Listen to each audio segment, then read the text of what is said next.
से जहां पर लोकसभा में प्रधानमंत्री नरेंद्र मोदी पहुंच चुके हैं। बस अब से कुछ ही देर में प्रधानमंत्री मोदी आपको संसद में अपना संबोधन देते हुए भी नजर आएंगे, क्योंकि 5 बजे का वो समय जब प्रधानमंत्री राष्ट्रपति के अभिभाषण पर अपनी बात रखेंगे और अभिभाषण के लिए राष्ट्रपति को धन्यवाद प्रस्ताव दिया जाएगा।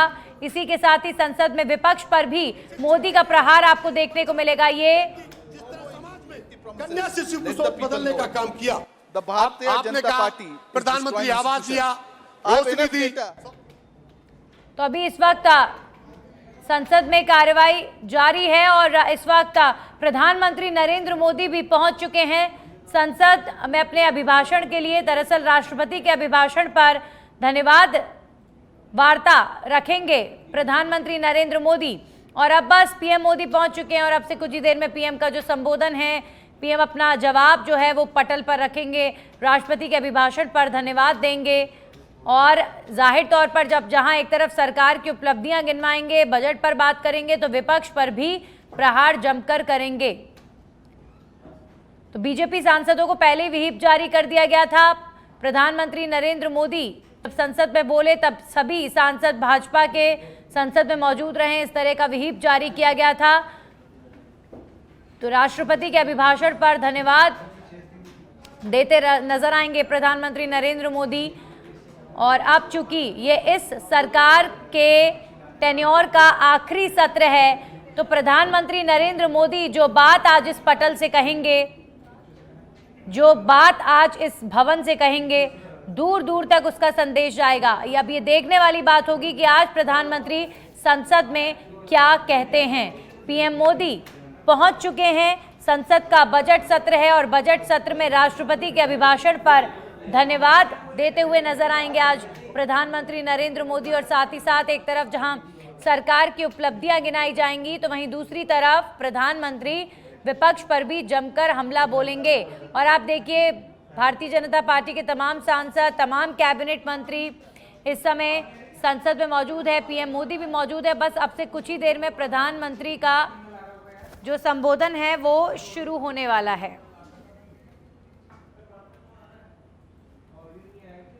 और अब खबर सिरोही के शिवगंज से है, जहां पर पालिका के नए भवन में शॉर्ट सर्किट हुआ है। शॉर्ट सर्किट से पालिका भवन में हड़कंप मच गया है। गनीमत रही कि नहीं हुआ कोई बड़ा हादसा।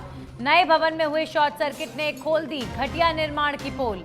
पालिका भवन को बने अभी चंद महीनों का समय बीता है और भूमि शाखा में रखी पूरे शहर की महत्वपूर्ण फाइलें।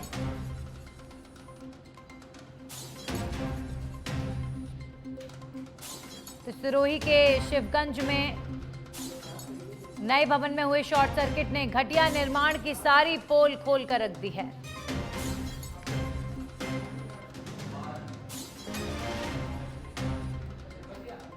और अब खबर डीडवाना से, जहां पर गौड़ाबाद क्षेत्र में पानी आपूर्ति को लेकर महिलाओं ने लगाया जाम। नगर परिषद के वार्ड नंबर 13 और 20 के लोगों ने विरोध किया है। पिछले 15 दिनों से ज़्यादा समय से नलों में पानी की सप्लाई नहीं मिली। कनिष्ठ अभियंता के आश्वासन पर ये जाम खोला गया।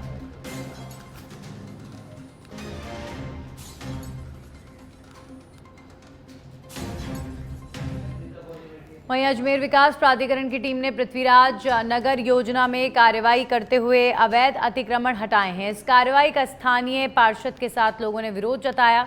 पार्षद हमीद चीता का कहना है कि एडीए को पूर्व में ही ज्ञापन देकर कार्रवाई न करने का निवेदन किया गया था, लेकिन इस ओर कोई ध्यान नहीं दिया जा रहा।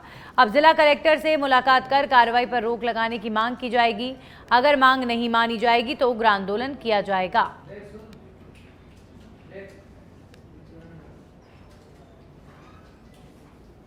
जो कमिश्नर साहब थे, मैंने उनको लिखित में भी दिया था। मैंने कहा साहब, जो हमारे आबादी के खसरे हैं उसको डाइवर्ट करके और बिगर आबादी के जो आपके खसरे हैं आप उस पर कार्रवाई करें, हमें कोई ऑब्जेक्शन नहीं है। पर हमारे जो आबादी के खसरे हैं उस पर हम कतई भी कार्रवाई नहीं करने देंगे, क्योंकि हमारा गांव जो है 200-300 साल पुराना बसा हुआ गांव है हमारा।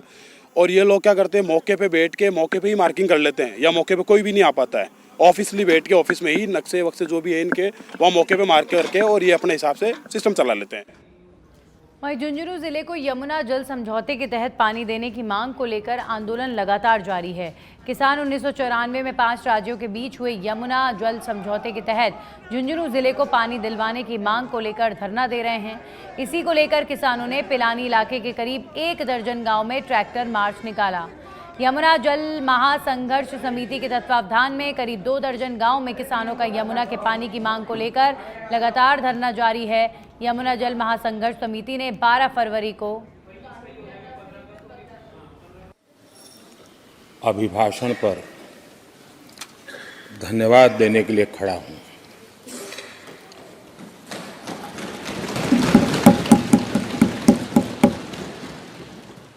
संसद के इस नए भवन में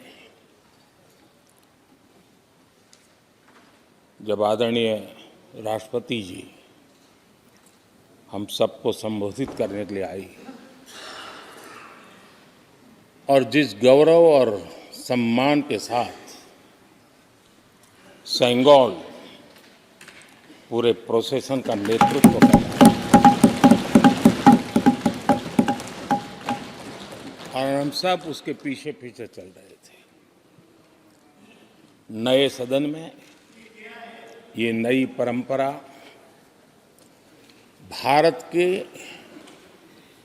आजादी के उस पवित्र पल का प्रतिबिंब जब साक्षी बनता है तो लोकतंत्र की गरिमा कई गुना ऊपर चली जाती है।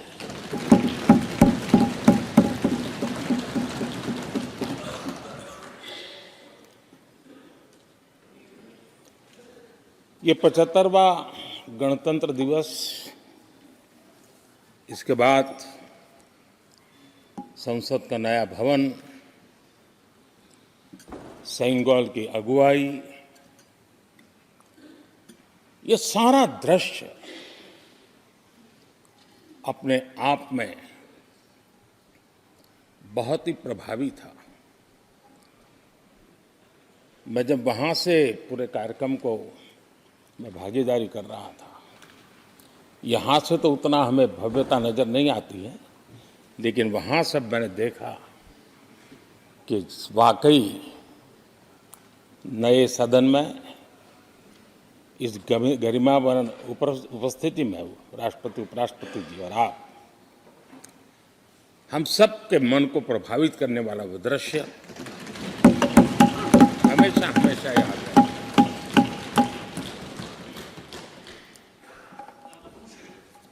जिन माननीय करीब 60 से ज़्यादा माननीय सदस्यों ने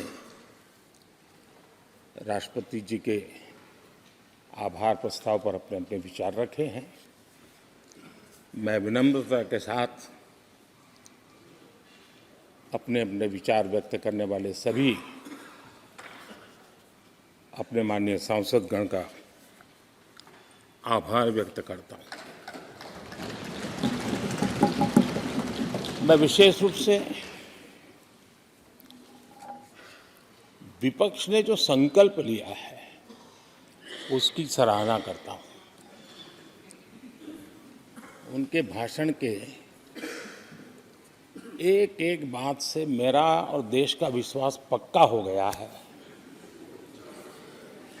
कि इन्होंने लंबे अरसे तक वहां रहने का संकल्प ले लिया।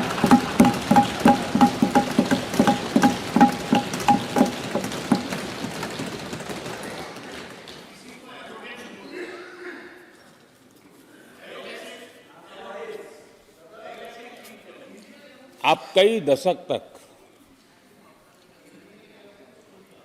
जैसे यहां बैठे थे वैसे ही कई दशक तक वहां बैठने का आपका संकल्प,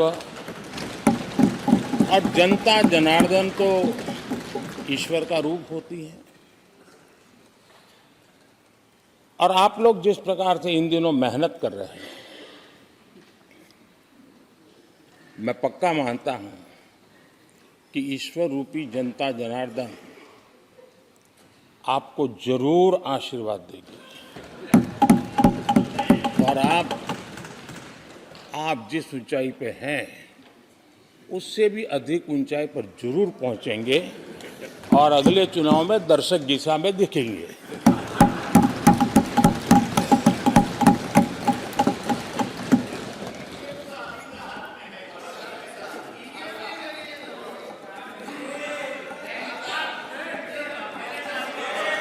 अधीर रंजन जी, इस बार आपने आपका कॉन्ट्रैक्ट उनको दे दिया है क्या?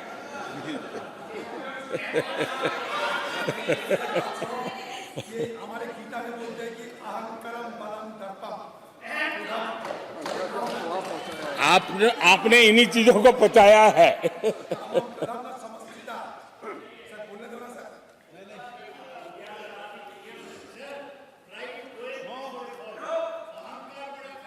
आदरणीय अध्यक्ष महोदय,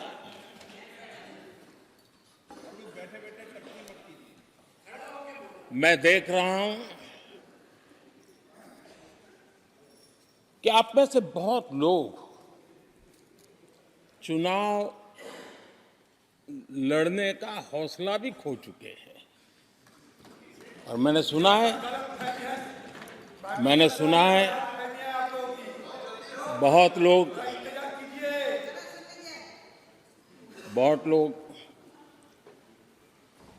पिछली बार भी सीट बदली, इस बार भी कुछ सीट बदलने के फिराक में हैं। और मैंने सुना है बहुत लोग अब लोकसभा के बजाय राज्यसभा में जाना चाहते हैं।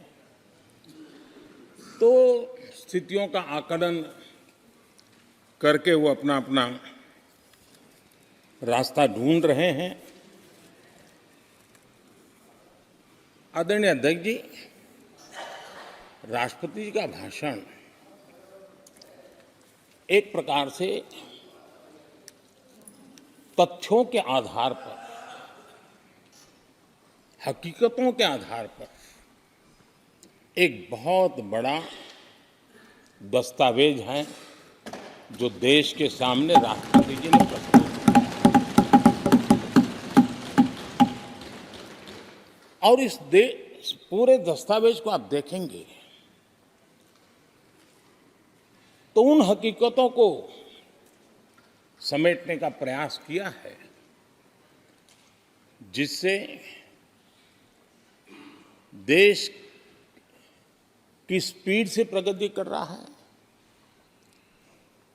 किस स्केल के साथ गतिविधियों का विस्तार हो रहा है, उसका लेखा जोखा आदरणीय राष्ट्रपति जी ने प्रस्तुत किया है। आदरणीय राष्ट्रपति जी ने भारत के उज्जवल भविष्य को ध्यान में रखते हुए 4 मजबूत स्तंभों पर हम सबका ध्यान केंद्रित किया है।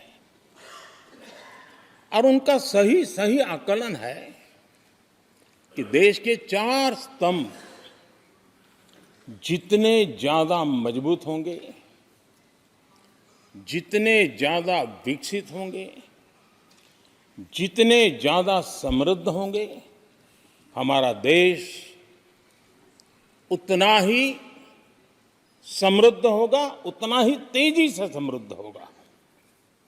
और उन्होंने इन 4 स्तंभों का उल्लेख करते हुए देश की नारी शक्ति, देश की युवा शक्ति,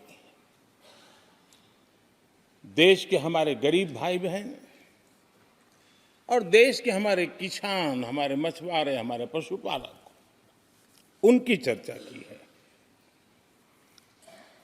इनके सशक्तिकरण के माध्यम से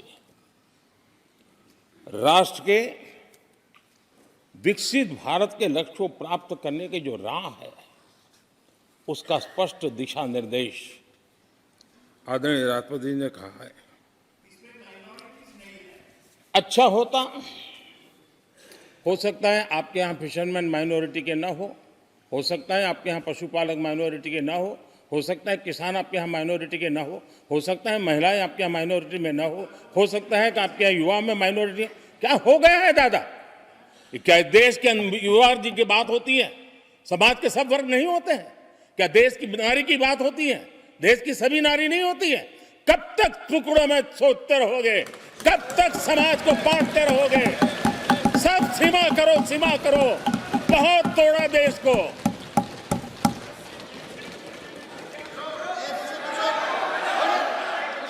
आदरणीय अध्यक्ष जी, अच्छा होता कि जाते जाते तो कम से कम इस चर्चा के दरमियान कुछ सकारात्मक बातें होती, कुछ सकारात्मक सुझाव आते, लेकिन हर बार की तरह आप सब साथियों ने देश को बहुत निराश किया, क्योंकि आपकी सोच की मर्यादा देश समझ पा रहा है और उसको बार बार दर्द होता है कि ये दशा है इनकी सोचने की मर्यादा इतनी है। आदरणीय अध्यक्ष जी, नेता तो बदल गए, लेकिन टेप रिकॉर्डर वही बज रही है, वही बातें, कोई नई बात आती नहीं और पुरानी ढपली और पुराना राग वही चलता रहता है आपका। चुनाव का वर्ष था, थोड़ी मेहनत करते, कुछ नया निकाल करके लाते, जनता को जरा संदेश दे पाते, उसमें भी फेल गए आप। चलिए, ये भी मैं सिखाता हूं। आदरणीय अध्यक्ष जी, आज विपक्ष की जो हालत होगी ना, इसकी सबसे दोषी कांग्रेस पार्टी है।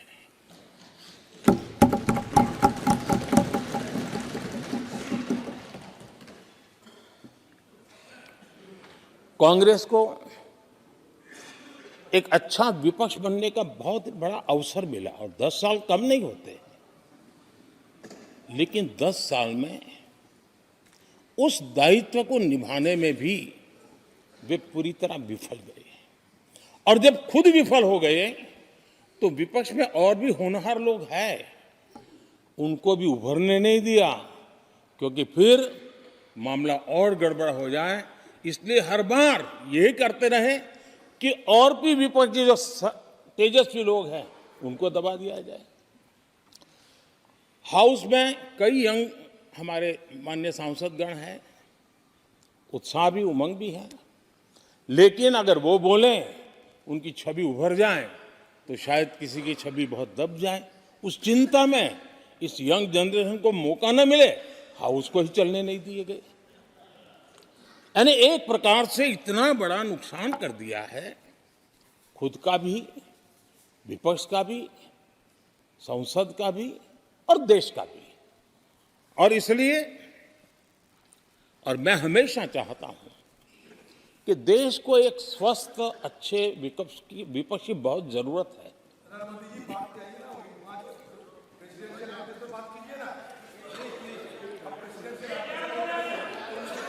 देश ने जितना परिवारवाद का खामियाजा उठाया है और उसका खामियाजा खुद कांग्रेस ने भी उठाया है। अब अधीर बाबू की हालत हम देख रहे हैं, वरना ये समय था संसद में रहने का, लेकिन परिवारवाद की सेवा तो करनी पड़ती है।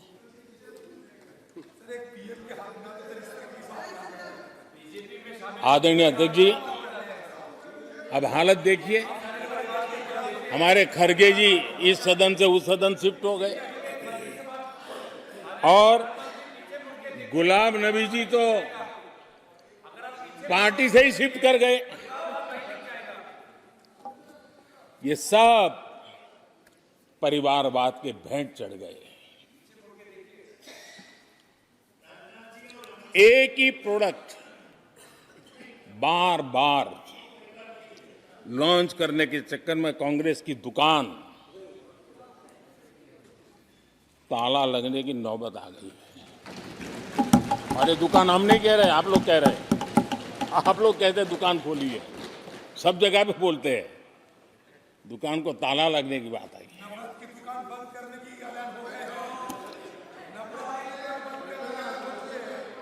यहाँ हमारे दादा अपनी आदत छोड़ नहीं पाते हैं, वो वहां से बैठे बैठे कमेंट कर रहे हैं परिवारवाद की। मैं जरा समझा देता हूँ, आज माफ करना अध्यक्ष महोदय, मैं जरा समय ले रहा हूँ। आज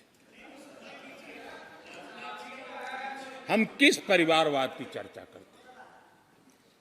अगर किसी परिवार में अपने बलबूते पर जन समर्थन से एक से अधिक अनेक लोग अगर राजनीतिक क्षेत्र में भी प्रगति करते हैं, उसको हमने कभी परिवारवाद नहीं कहा है।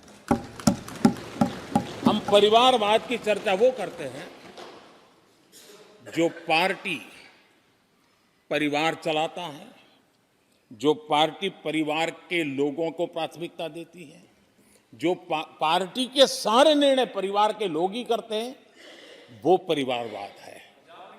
न राजनाथ जी की कोई पॉलिटिकल पार्टी है, न अमित शाह की कोई पॉलिटिकल पार्टी है। और इसलिए जहां एक परिवार को पार्टियां लिखी जाती हैं, वो लोकतंत्र में उचित नहीं है।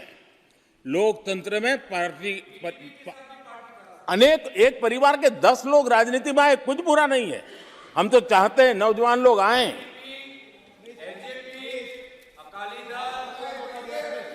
हम भी चाहते हैं ये इसकी चर्चा करिए।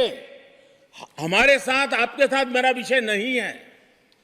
देश के लोकतंत्र के लिए परिवारवादी राजनीति, पारिवारिक पार्टियों की राजनीति, ये हम सबकी चिंता का विषय होना चाहिए। और इसलिए मैं किसी परिवार के 2 लोग अगर प्रगति करते हैं, उसको तो मैं स्वागत करूंगा। 10 लोग प्रगति करें, मैं स्वागत करूंगा। देश में जितनी नई पीढ़ी अच्छे लोग आए, स्वागत योग्य है। सवाल यह है कि परिवार ही पार्टियां चलाती है। पक्का है कि ये अध्यक्ष नहीं होगा तो उसका बेटा होगा, ये नहीं होगा तो उसका बेटा होगा। ये लोकतंत्र का खतरा है। और इसलिए अच्छा हुआ दादा, थैंक यू। ये विषय कभी बोलता नहीं था, आज बोल दिया मैंने।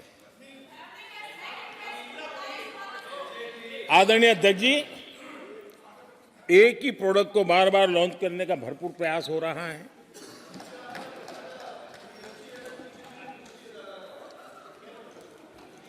आदरणीय अध्यक्ष जी, कांग्रेस एक परिवार में उलझ गई है। देश के करोड़ों परिवार की आकांक्षाएं और उपलब्धियां वो देख पा ही नहीं रहे, देख सकते नहीं। अपने परिवार के बाहर देखने की तैयारी नहीं है। और कांग्रेस में एक कैंसिल कल्चर डेवलप हुआ है। कुछ भी है कैंसिल, कुछ भी है कैंसिल। ये एक ऐसे कैंसिल कल्चर में कांग्रेस फंस गई है। अगर हम कहते हैं मेक इन इंडिया, तो कांग्रेस कहती है कैंसिल। हम कहते हैं आत्मनिर्भर भारत, कांग्रेस कहती है कैंसिल। हम कहते हैं वोकल फॉर लोकल, कांग्रेस कहती है कैंसिल। हम कहते हैं वंदे भारत ट्रेन, कांग्रेस कहती है कैंसिल। हम कहते हैं संसद की नई इमारत, कांग्रेस कहती है कैंसिल। यानी मैं हैरान हूं, ये कोई मोदी की उपलब्धियां नहीं है, देश की उपलब्धियां है।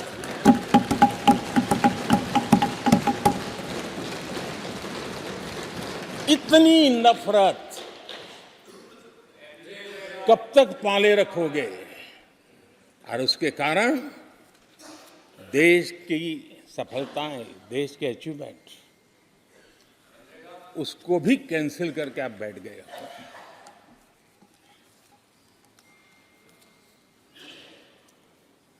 आदरणीय अध्यक्ष जी, राष्ट्रपति जी ने विकसित भारत के रोड मैप पर चर्चा करते हुए आर्थिक पहलुओं पर विस्तार से चर्चा की। अर्थव्यवस्था के मूलभूत जो आधार है, उसके की बारीकी से चर्चा की। और भारत की मजबूत अर्थव्यवस्था को आज पूरी दुनिया सराह रही है, पूरी दुनिया उससे प्रभावित है। और जब विश्व संकट से गुजर रहा है, तब तो उनको और ज्यादा अच्छा लगता है। G20 समिट के अंदर सारे देश ने देखा है कि पूरा विश्व भारत के लिए क्या सोचता है, क्या कहता है, क्या आशा करता है।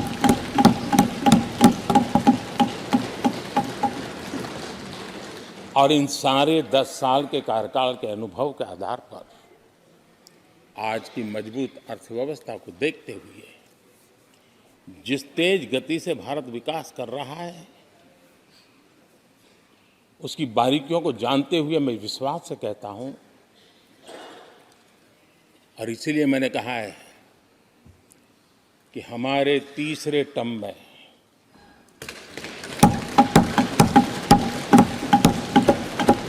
भारत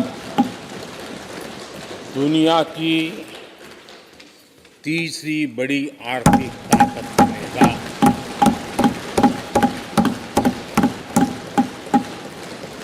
और ये मोदी की गारंटी है।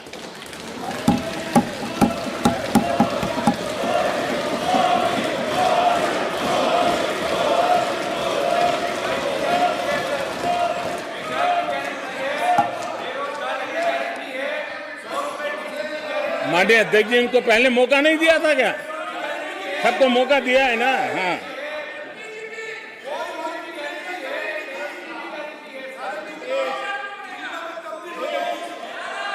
आदरणीय अध्यक्ष जी,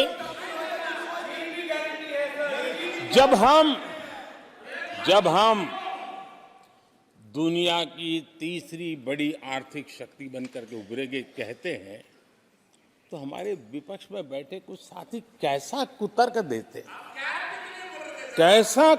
देते हैं।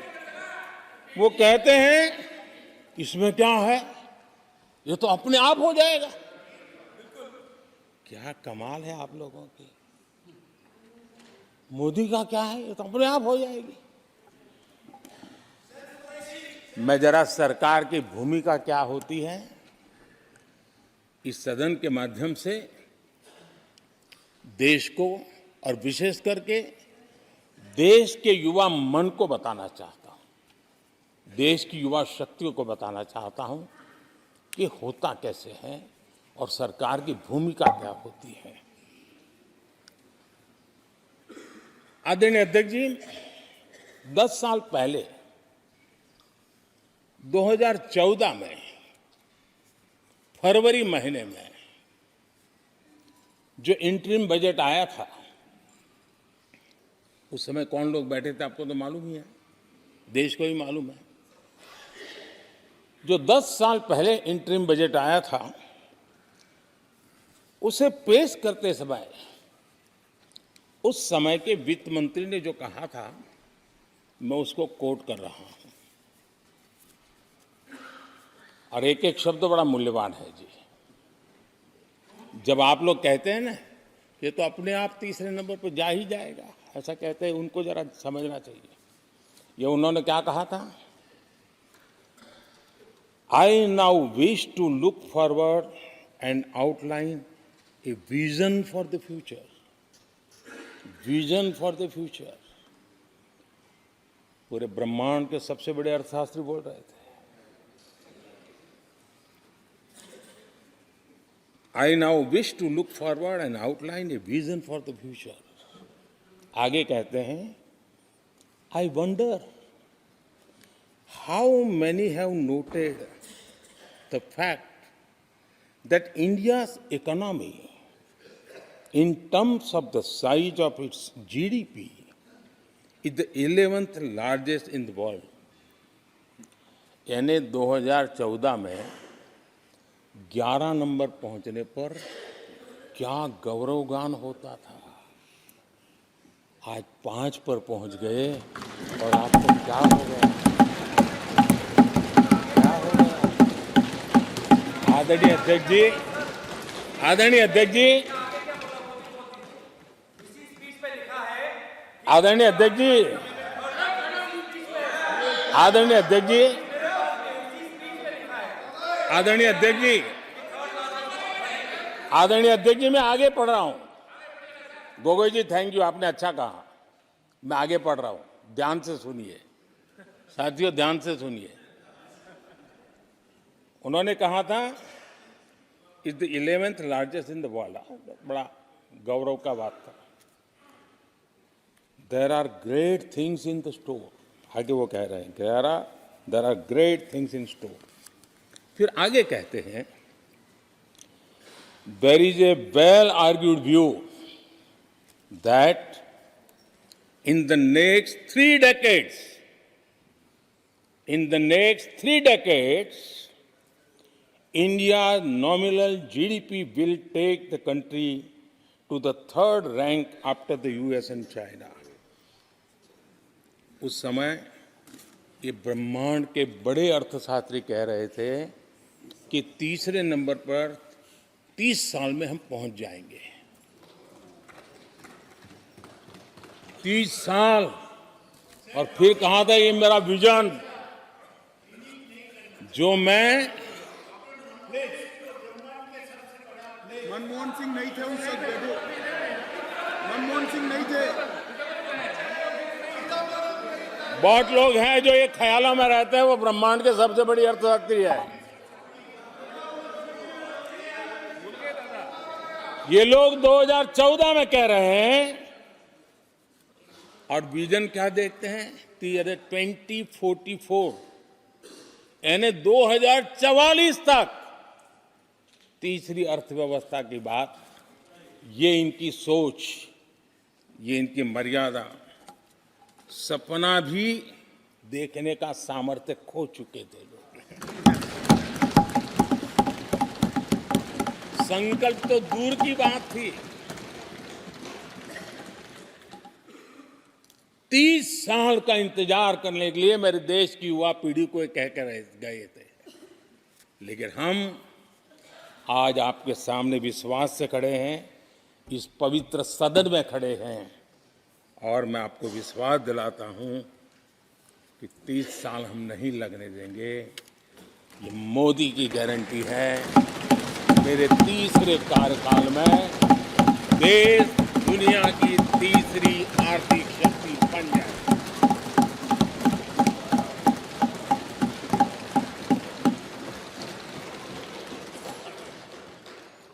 कैसे लक्ष्य रखते थे, उनकी सोच कहां तक जाती थी, दया आती है। और आप लोग 11 नंबर पे बड़ा गर्व कर रहे थे, अब 5 नंबर पहुंचा दिए जी। लेकिन अगर 11 पर पहुंचने से आपको खुशी होती थी तो 5 नंबर पहुंचने पर भी खुशी होनी चाहिए। देश 5 नंबर पे पहुंचा, आपको खुशी होनी चाहिए। इस बीमारी में फंसे पड़े हो। आदरणीय अध्यक्ष जी, भाजपा सरकार की काम करने की स्पीड, हमारे लक्ष्य कितने बड़े होते हैं, हमारा हौसला कितना बड़ा होता है, वो आज पूरी दुनिया देख रही है।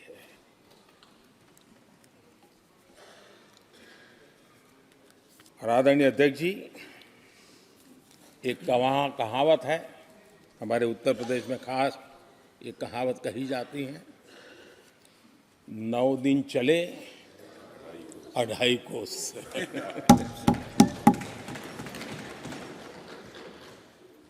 और मुझे लगता है कि ये कहावत पूरी तरह कांग्रेस को परिभाषित कर देती है। ये कांग्रेस की सुस्त रफ्तार, कांग्रेस की सुस्त रफ्तार का कोई मुकाबला नहीं। आज देश में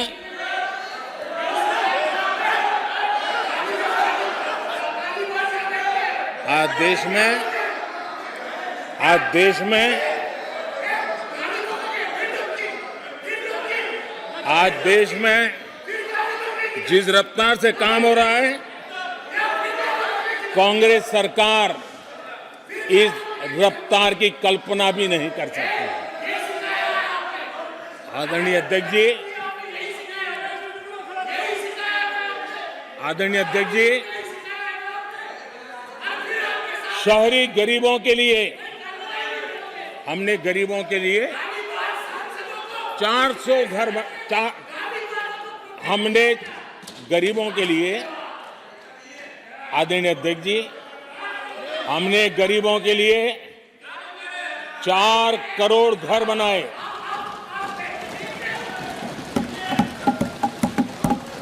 और शहरी गरीबों के लिए 80 लाख पक्के मकान शहरी गरीबों के लिए बने। कांग्रेस की रफ्तार से घर बने होते तो क्या हुआ होता, मैं इसका हिसाब लगाता हूं। अगर कांग्रेस की जो रफ्तार थी उस प्रकार से चला होता तो 100 साल लगते, इतना काम करने में 100 साल लगते, 5 पीढ़ियां गुजर जाती। आदरणीय अध्यक्ष जी, 10 वर्ष में 40,000 किलोमीटर रेलवे ट्रैक का इलेक्ट्रिफिकेशन हुआ।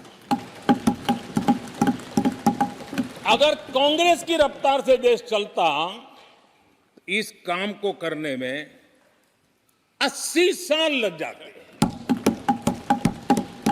एक प्रकार से 4 पीढ़ियां गुजर जाती। आदरणीय अध्यक्ष जी, हमने 17 करोड़ अधिक गैस कनेक्शन दिए। ये मैं 10 साल का हिसाब दे रहा हूं। अगर कांग्रेस की चाल से चलते तो ये कनेक्शन देने में और 60 साल लग जाते। 3 पीढ़ियां धुएं में खाना पकाते पकाते गुजर जाती। आदरणीय अध्यक्ष जी, हमारी सरकार ने सैनिटेशन कवरेज 40% से 100% तक पहुंची है।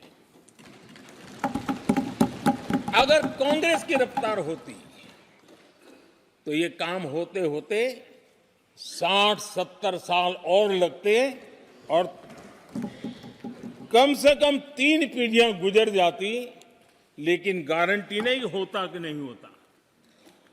आदरणीय अध्यक्ष जी, कांग्रेस की जो मानसिकता है, जिसका देश को बहुत नुकसान हुआ है, कांग्रेस ने देश के सामर्थ्य पर कभी भी विश्वास नहीं किया। वे अपने आप को शासक मानते रहे और जनता जनार्दन को हमेशा कमतर आंकते गए, छोटा आंकते गए। आदरणीय अध्यक्ष जी, देश के नागरिकों के लिए कैसा सोचते थे, मैं जानता हूं, मैं नाम बोलते ही उनको जरा चुभन होगी,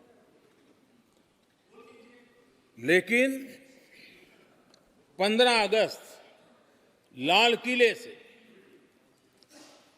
प्रधानमंत्री नेहरू ने जो कहा था वो मैं जरा पढ़ता हूं।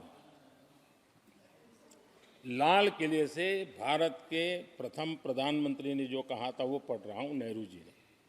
उन्होंने कहा था, हिंदुस्तान में काफी मेहनत करने की आदत आम तौर से नहीं है। हम इतना काम नहीं करते जितना कि यूरोप वाले या जापान वाले या चीन वाले या रूस वाले या अमेरिका वाले करते हैं। ये नेहरू जी लाल किले से बोल रहे हैं। यह न समझिए, यह न समझिए कि वह, यह न समझिए कि वह कौमें, ये न समझिए कि वह कौमें कोई जादू से खुशहाल हो गई। वो मेहनत से हुई है और अक्ल से हुई है। ये उनको सर्टिफिकेट दे रहे हैं, भारत के लोगों को नीचा दिखा रहे हैं। यानी नेहरू जी की भारतीयों के प्रति सोच थी कि भारतीय आलसी है। नेहरू जी की भारतीयों के लिए सोच थी कि भारतीय कम अक्ल के लोग होते हैं। और आदरणीय अध्यक्ष जी, इंदिरा जी की सोच भी उससे ज्यादा अलग नहीं थी। इंदिरा जी ने जो लाल किले से 15 अगस्त को कहा था, लाल किले से 15 अगस्त को इंदिरा जी ने कहा था, दुर्भाग्यवश हमारी आदत ये है कि जब कोई शुभ काम पूरा होने को होता है तो हम आत्मतुष्टि की भावना से ग्रस्त हो जाते हैं, और जब कोई कठिनाई आ जाती है तो हम ना उम्मीद हो जाते हैं। कभी कभी तो ऐसा लगने लगता है कि पूरे राष्ट्र ने ही पराजय भावना को अपना लिया है। आज कांग्रेस के लोगों को देख करके लगता है कि इंदिरा जी भले देश के लोगों का आकलन सही न कर पाए, लेकिन कांग्रेस का एकदम सटीक आकलन उन्होंने किया।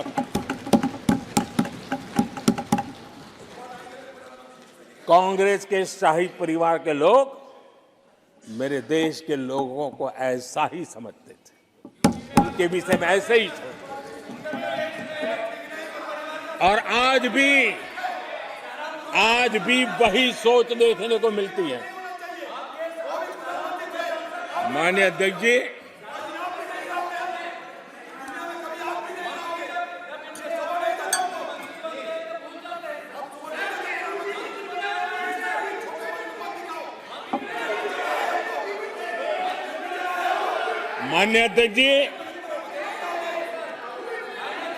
कांग्रेस का विश्वास हमेशा सिर्फ एक परिवार पर रहा है। एक परिवार के आगे वो न कुछ सोच सकते हैं, न कुछ देख सकते हैं। कुछ दिन पहले भानुमति का कुनबा जोड़ा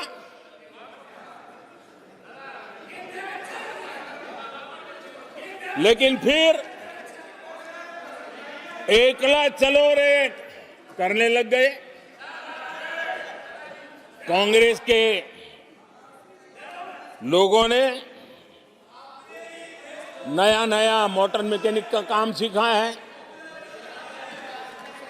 और इसलिए अलाइनमेंट क्या होता है उसका ज्ञान तो हो गया होगा, लेकिन मैं देख रहा हूं अलायंस का ही अलाइनमेंट बिगड़ गया।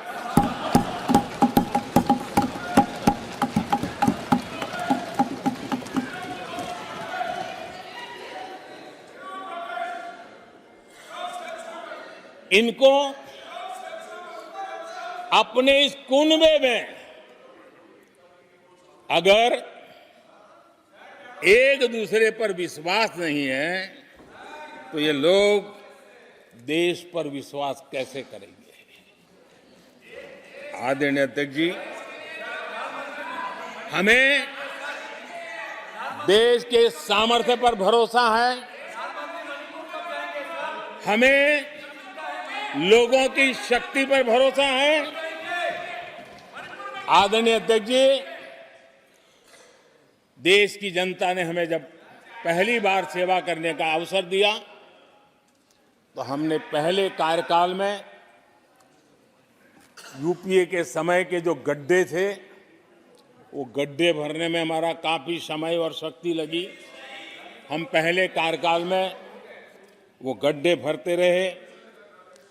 हमने दूसरे कार्यकाल में नए भारत की नींव रखी और तीसरे कार्यकाल में हम विकसित भारत को निर्माण को नई गति देंगे।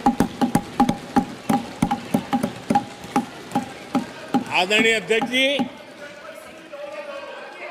पहले कार्यकाल में हमने स्वच्छ भारत, उज्ज्वला,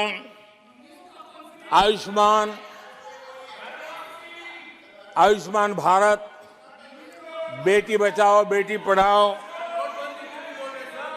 उसी प्रकार से सुगम्य भारत, डिजिटल इंडिया, ऐसे कितने ही जनहित के कामों को अभियान का स्वरूप देकर के आगे बढ़ाए। टैक्स व्यवस्था आसान हो, इसके लिए जीएसटी जैसे निर्णय लिए और हमारे इन कामों को देख करके जनता ने भरपूर समर्थन दिया, जनता ने बहुत आशीर्वाद दिए, पहले से भी ज्यादा आशीर्वाद दिए और हमारा दूसरा कार्यकाल प्रारंभ हुआ। दूसरा कार्यकाल संकल्पों और वचनों की पूर्ति का कार्यकाल रहा।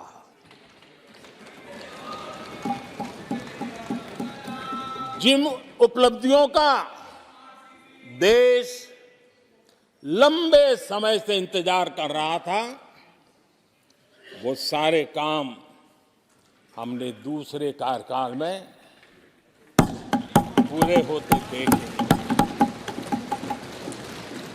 हम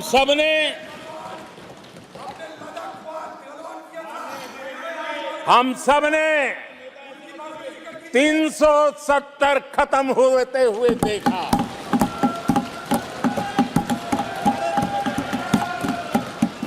इन्हीं माननीय सांसदों के आंखों के सामने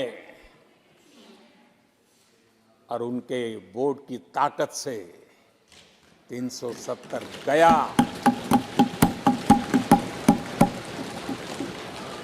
नारी शक्ति वंदन अधिनियम ये दूसरे कार्यकाल में कानून बना। आदरणीय अध्यक्ष जी, अंतरिक्ष से लेकर के ओलंपिक तक सशस्त्र बलों से संसद तक नारी शक्ति के सामर्थ्य की गूंज उठी।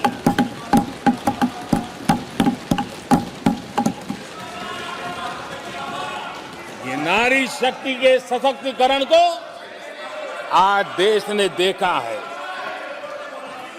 आदरणीय अध्यक्ष जी, उत्तर से दक्षिण तक, पूरब से पश्चिम तक लोगों ने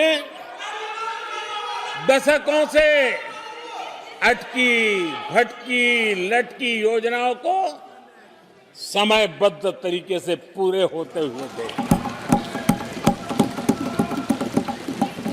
आदरणीय अध्यक्ष जी,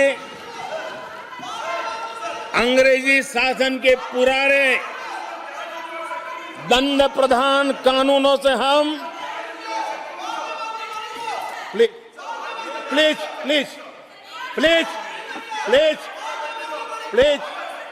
माननीय सदस्यगण, सदन के नेता बोल रहे हैं, आपको प्लीज आप समझाइए। सदन के नेता बोल रहे हैं, आपको मैंने सबको पर्याप्त समय पर्याप्त अवसर दिया था।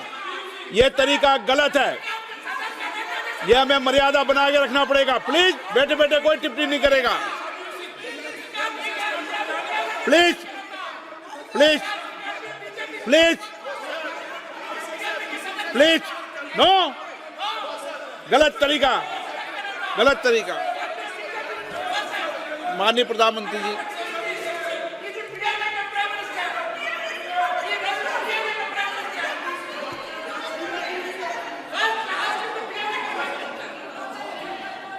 ये तरीका है क्या आपका?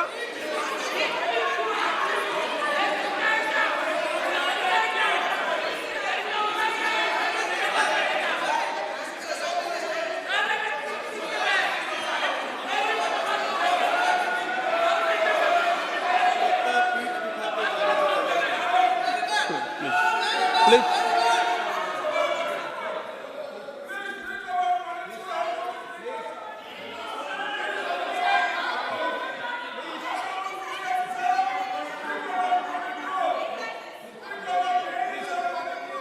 आदरणीय अध्यक्ष जी,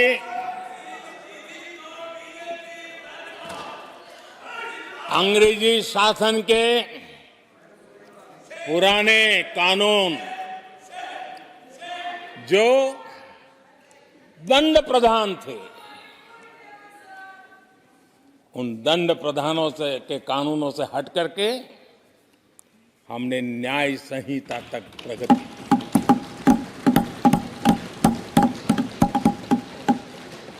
हमारी सरकार ने सैकड़ों ऐसे कानूनों को समाप्त किया जो अप्रासंगिक हो गए थे। सरकार ने 40,000 से ज्यादा कंप्लायंसेस खत्म कर दिए। आदरणीय अध्यक्ष जी, भारत ने अमृत भारत और नमो भारत ट्रेनों से भविष्य की उन्नति के सपने देखे।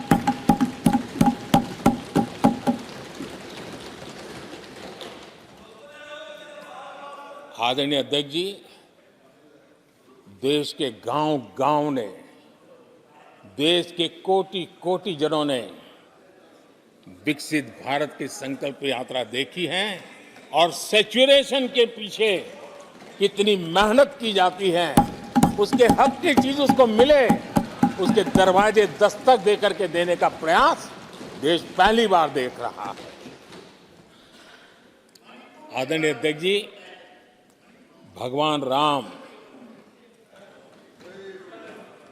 आदरणीय अध्यक्ष जी, भगवान राम न सिर्फ अपने घर लौटे, बल्कि एक ऐसे मंदिर का निर्माण हुआ जो भारत की महान सांस्कृतिक परंपरा को नई ऊर्जा देता रहेगा।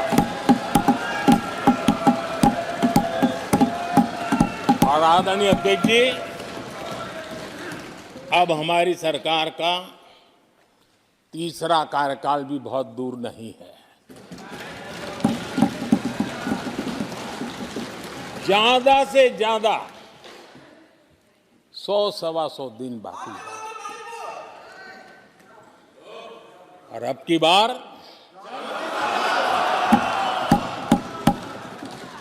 पूरा देश कह रहा है, अब की बार खड़गे जी भी कह रहे हैं।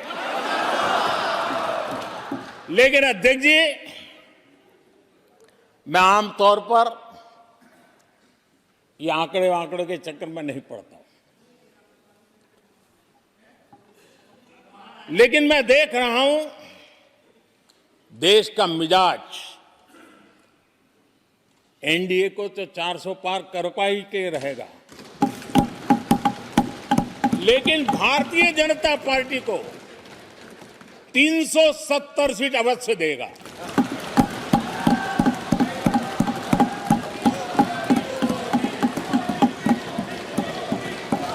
बीजेपी को 370 सीट और एनडीए को 400 पार।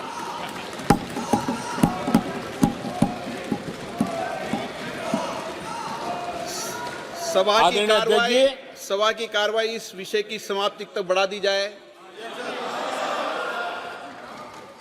आदरणीय अध्यक्ष जी,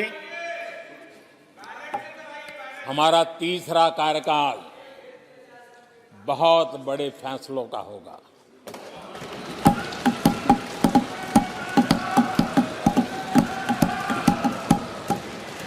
मैंने लाल किले से कहा था और राम मंदिर प्राण प्रतिष्ठा के समय भी मैंने उसको दोहराया था।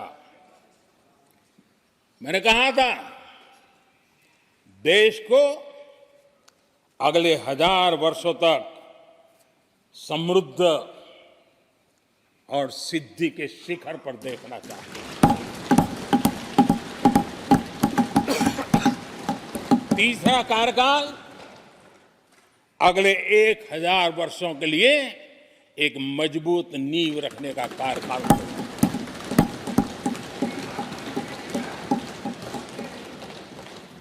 आदरणीय अध्यक्ष जी, मैं भारतवासियों के लिए, उनके भविष्य के लिए बहुत ही विश्वास से भरा हुआ हूं।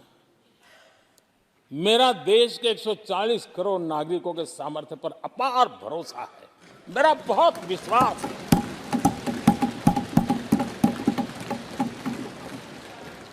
दस वर्षों में 25 करोड़ लोग गरीबी से बाहर आए, ये सामर्थ्य दिखाता है। आदरणीय अध्यक्ष जी,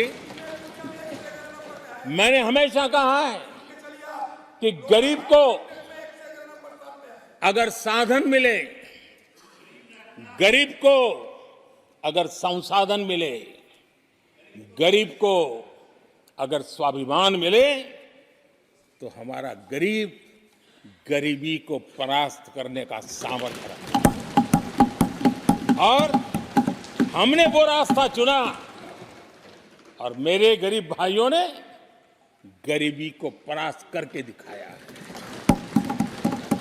और इसी सोच के साथ हमने गरीब को साधन दिए, संसाधन दिए, सम्मान दिया, स्वाभिमान दिया। 50 करोड़ गरीबों के पास आज बैंक खाता है, कभी वो बैंक से गुजर नहीं पाता। 4 करोड़ गरीबों के पास पक्का घर है। घर उसके स्वाभिमान को एक नया सामर्थ्य देता है। 11 करोड़ से अधिक परिवारों को पीने का शुद्ध जल पानी नल से मिल रहा है। 55 करोड़ से अधिक गरीबों को आयुष्मान भारत कार्ड मिला है। घर में कोई भी बीमारी आ जाए, उस बीमारी के कारण फिर से वो गरीबी की तरफ लुढ़क ना जाए, उसको भरोसा है कितनी भी बीमारी क्यों ना आ जाए, मोदी बैठा है। 80 करोड़ लोगों को मुफ्त अनाज की सुविधा दी गई है।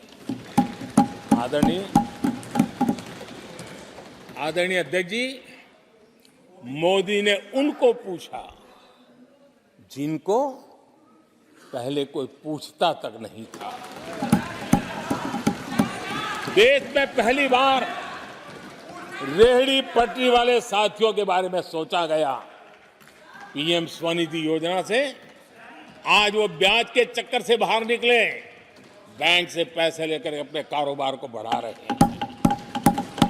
देश में पहली बार हाथ का हुनर जिनका सामर्थ्य है, जो राष्ट्र का निर्माण भी करते हैं, ऐसे मेरे विश्वकर्मा साथियों के बारे में सोचा गया। उनको आधुनिक टूल, आधुनिक ट्रेनिंग, पैसों की मदद, विश्व एक मार्केट उनके लिए खुल जाए, ये मेरे विश्वकर्मा भाइयों के लिए हमने कहा। देश में पहली बार पीवीटीजी यानी जनजातियों में भी अति पिछड़े जो हमारे भाई बहन हैं, संख्या बहुत कम है, वोट के हिसाब से किसी को नजर नहीं जाती। हम वोट से परे हैं, हम दिलों से जुड़े हैं और इसलिए पीवीटीजी जातियों के लिए पीएम जनमन योजना बना करके उनके कल्याण का मिशन मोड में काम उठाया है। इतना ही नहीं, सरहद के जो गांव थे जिनको आखिरी गांव करके छोड़ दिया गया था, हमने वो आखिरी गांव को पहला गांव बना करके विकास की पूरी दिशा बदल दी। आदरणीय अध्यक्ष जी, मैं जब बार बार मिलेट्स की वकालत करता, मिलेट्स की दुनिया के अंदर जाकर के चर्चा करता हूं, G20 के देशों को लोगों के सामने गर्व के साथ मिलेट्स परोसता हूं, उसके पीछे मेरे दिल में 3 करोड़ से ज्यादा मेरे छोटे किसान हैं जो मिलेट की खेती करते हैं। इनका कल्याण, इससे हम जुड़े हुए हैं। आदरणीय अध्यक्ष जी, जब मैं वोकल फॉर लोकल की बात करता हूं, जब मैं मेक इन इंडिया की बात करता हूं, तब मैं करोड़ों गृह उद्योग, लघु उद्योग, कुटीर उद्योग, उससे जुड़े हुए मेरे लाखों परिवारों के साथ उनके कल्याण के लिए सोचता हूं। आदरणीय अध्यक्ष जी, खादी कांग्रेस पार्टी ने उसको भुला दिया, सरकारों ने भुला दिया। आज मैं खादी के ताकत देने में सफलतापूर्वक आगे बढ़ा हूं, क्योंकि खादी के साथ, हैंडलूम के साथ करोड़ों बुनकरों की जिंदगी लगी हुई है। मैं उनके कल्याण को देखता हूं। आदरणीय अध्यक्ष जी, हमारी सरकार हर कोने में गरीबी को निकालने के लिए, गरीब को समृद्ध बनाने के लिए अनेक विविध प्रयासों को कर रही है। जिनके लिए वोट बैंक ही था, उनके लिए उनका कल्याण संभव नहीं था। हमारे लिए उनका कल्याण राष्ट्र का कल्याण है, और इसलिए हम उसी रास्ते पर चल पड़े। आदरणीय अध्यक्ष जी, कांग्रेस पार्टी ने, यूपीए सरकार ने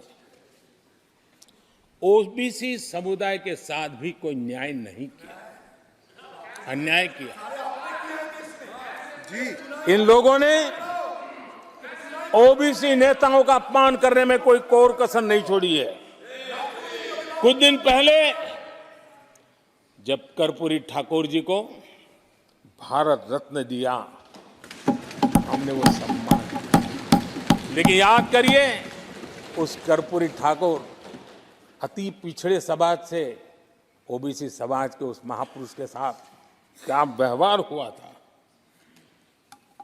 किस प्रकार से उनके साथ जुल्म किया। 1970 में बिहार के मुख्यमंत्री बने तो उनको पद से हटाने के लिए कैसे कैसे खेल खेले गए थे। उनकी सरकार अस्थिर करने के लिए क्या कुछ नहीं किया गया था। आदरणीय अध्यक्ष जी, कांग्रेस को अति पिछड़ा व्यक्ति बर्दाश्त नहीं हुआ था। 1987 में जब कांग्रेस के पास पूरे देश में उनका झंडा फहरता था, सत्ता ही सत्ता थी, तब उन्होंने कर्पूरी ठाकुर को प्रतिपक्ष के नेता के रूप में स्वीकार करने से मना कर दिया। और कारण क्या दिया? वो संविधान का सम्मान नहीं कर सकते। जिस कर्पूरी ठाकुर ने पूरा जीवन लोकतंत्र के सिद्धांतों के लिए, संविधान की मर्यादाओं के लिए खपा दिया, उनका अपमान करने का काम कांग्रेस पार्टी ने किया था। आदरणीय अध्यक्ष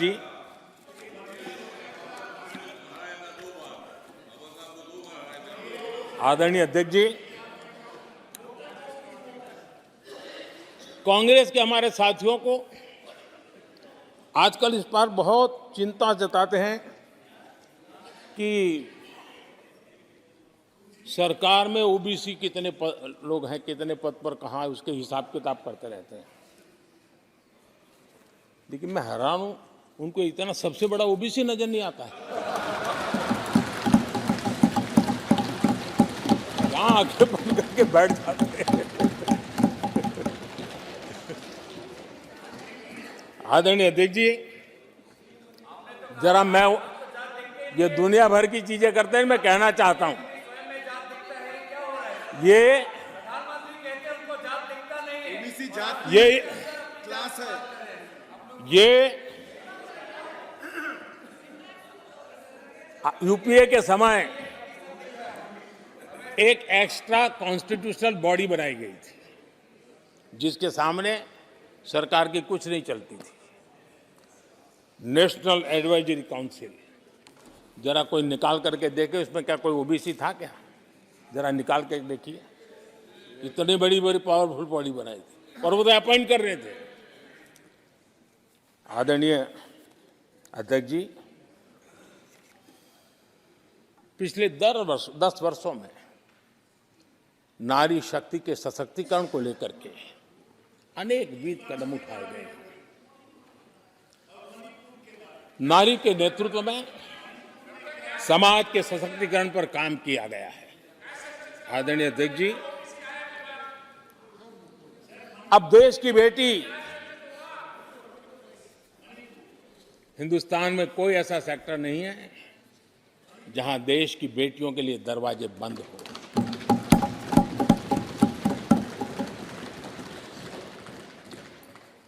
आज हमारे देश की बेटियां फाइटर जेट भी उड़ा रही हैं और हमारे देश की सीमाओं को भी सुरक्षित रख रही है। आदरणीय अध्यक्ष महोदय,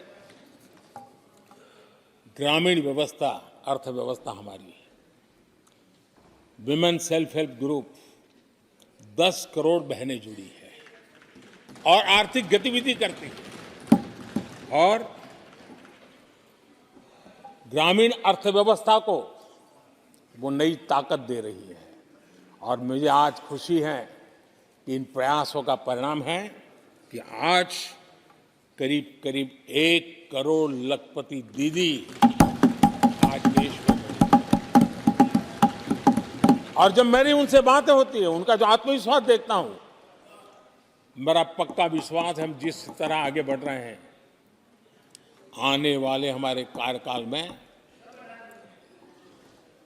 3 करोड़ लखपति दीदी हमारे देश के अंदर देखेंगे। आप कल्पना कर सकते हैं गांव की अर्थव्यवस्था को कितना बड़ा बदलाव हो जाएगा। आदरणीय अध्यक्ष जी, हमारे देश में बेटियों के संबंध में जो पहले सोच थी, समाज के घर में घुस गई थी, दिमाग में भी घुस गई थी, आज वो सोच कितनी तेजी से बदल रही है। थोड़ा सा बारीकी से देखेंगे तो हमें पता चलेगा कितना बड़ा सुखद बदलाव आ रहा है। पहले अगर बेटी का जन्म होता था तो चर्चा होती थी, अरे खर्चा कैसे उठाएंगे, उसको कैसे पढ़ाएंगे, उसके आगे की जिंदगी का एक प्रकार से कोई बोझ है, ऐसी चर्चाएं हुआ करती थी। आज बेटी पैदा होती है तो पूछा जाता है, अरे सुकन्या समृद्धि अकाउंट खुला कि नहीं खुला। बदलाव। आदरणीय जी, पहले सवाल होता था प्रेग्नेंट होने पर नौकरी नहीं कर पाओगे। पहले ये बात होती थी प्रेग्नेंट होने पर नौकरी नहीं कर पाओगे। आज कहा जाता है 26 हफ्ते की पेड लीव और बाद में भी अगर चाहिए तो मिलेगी। ये बदलाव होता है। पहले समाज में सवाल होते थे कि महिला होकर नौकरी क्यों करना चाहती हो, क्या पति की सैलरी कम पड़ रही, ऐसे सवाल होते थे। आज लोग पूछ रहे हैं, मैडम आपका जो स्टार्टअप है ना बहुत प्रगति कर रहा है, क्या मुझे नौकरी मिलेगी। ये बदल।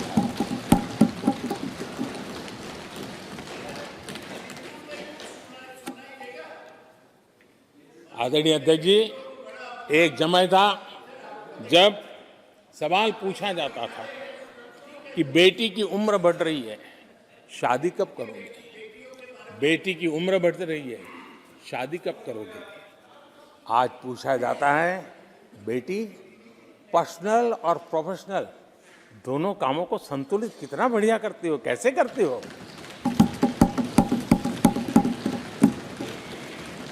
आदरणीय अध्यक्ष जी, एक समय था घर में कहा जाता था कि घर के मालिक घर पे है कि नहीं है, ऐसा पूछा जाता था।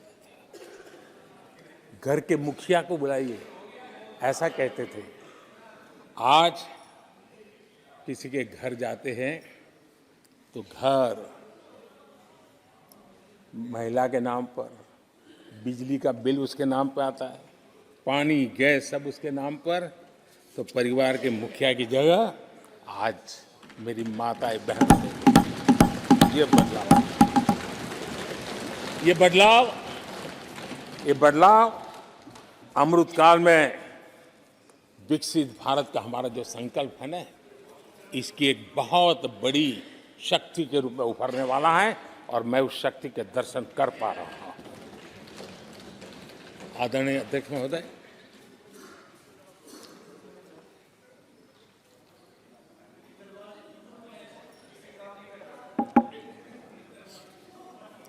किसानों के लिए आंसू बहाने की आदत मैंने बहुत देखी है। किसानों के साथ कैसा कैसा विश्वासघात किया गया है, ये देश ने देखा है। कांग्रेस के समय कृषि के लिए कुल वार्षिक बजट होता था 25,000 करोड़ रुपया। आदरणीय अध्यक्ष जी, हमारी सरकार का बजट है 1.25 लाख करोड़ रुपया।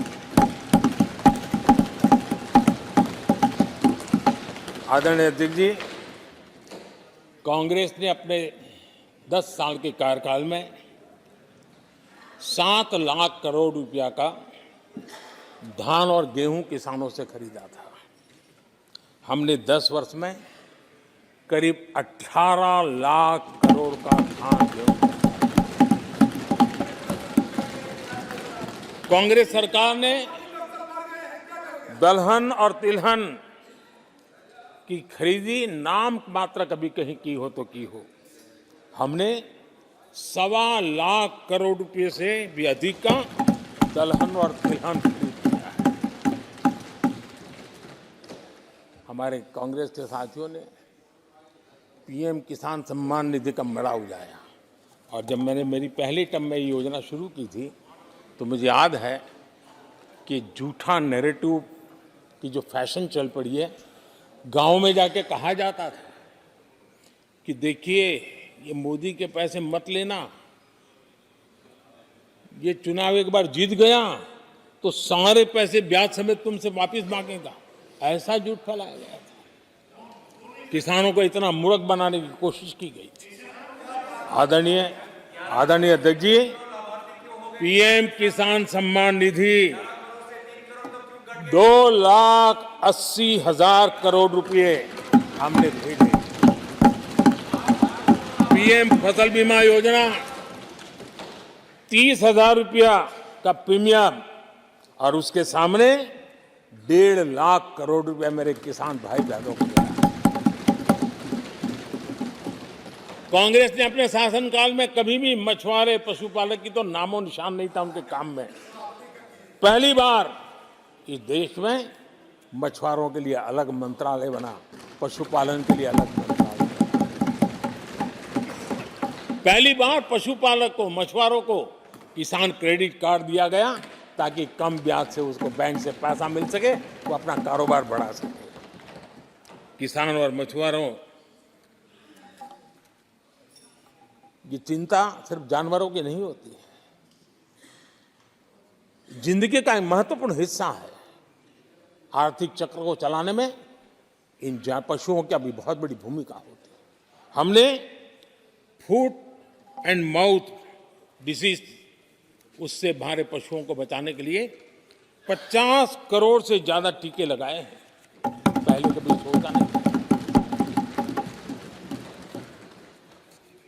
आदरणीय अध्यक्ष महोदय, आज भारत में युवाओं के लिए जितने नए अवसर बने हैं, ये पहले कभी नहीं बने। आज पूरी वोकेबलरी बदल गई है। शब्द पूरे जो पहले कभी सुनने को नहीं मिलते थे, वो बोलचाल के सहज दुनिया में शब्द आ चुके हैं।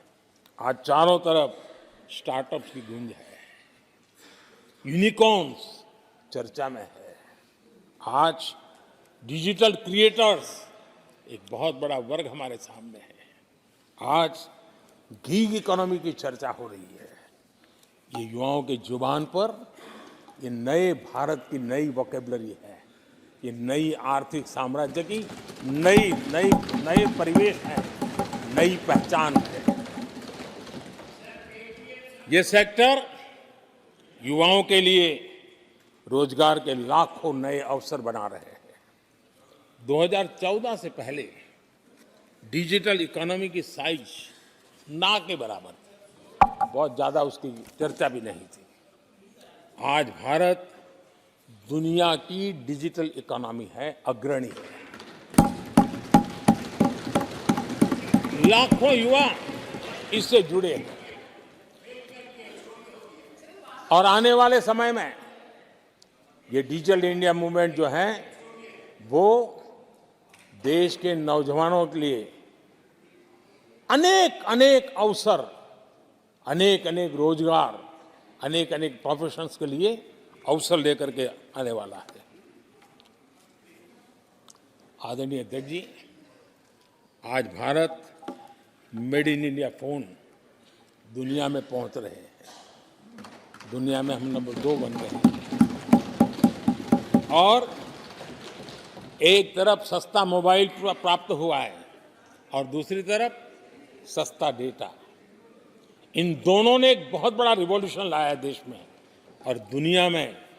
हम जिस कीमत पे आज हमारे नौजवानों को ये प्राप्त करवा रहे हैं, सबसे कम कीमत पर करवा रहे हैं और वो एक कारण बना है। आज मेड इन इंडिया अभियान, रिकॉर्ड मैन्युफैक्चरिंग, रिकॉर्ड एक्सपोर्ट, यह देश देख रहा है। आदरणीय जी, ये सारे काम हमारे नौजवानों के लिए सबसे ज्यादा रोजगार लाने वाले काम हैं, सबसे ज्यादा रोजगार के अवसर पैदा करेंगे। आदरणीय अध्यक्ष महोदय, 10 वर्ष में टूरिज्म सेक्टर में अभूतपूर्व उछाल आया है। हमारे देश में ये ग्रोथ और टूरिज्म सेक्टर ऐसा है जिसमें कम से कम पूंजी निवेश में अधिक से अधिक लोगों को रोजगार देने वाला अवसर है और सामान्य से सामान्य व्यक्ति को भी ये रोजगार देने वाला अवसर है। स्वरोजगार की सबसे ज्यादा संभावनाएं वाला टूरिज्म क्षेत्र है। 10 वर्ष में एयरपोर्ट 2 गुने बने। भारत सिर्फ एयरपोर्ट बने ऐसा नहीं है, भारत दुनिया का तीसरा बड़ा डोमेस्टिक एविएशन सेक्टर बना, दुनिया के तीसरे बड़े। हम सबको खुशी होनी चाहिए। भारत की जो एयरलाइंस कंपनियां हैं, उन्होंने 1000 नए एयरक्राफ्ट के ऑर्डर दिए। देश में 1000 नए एयरक्राफ्ट।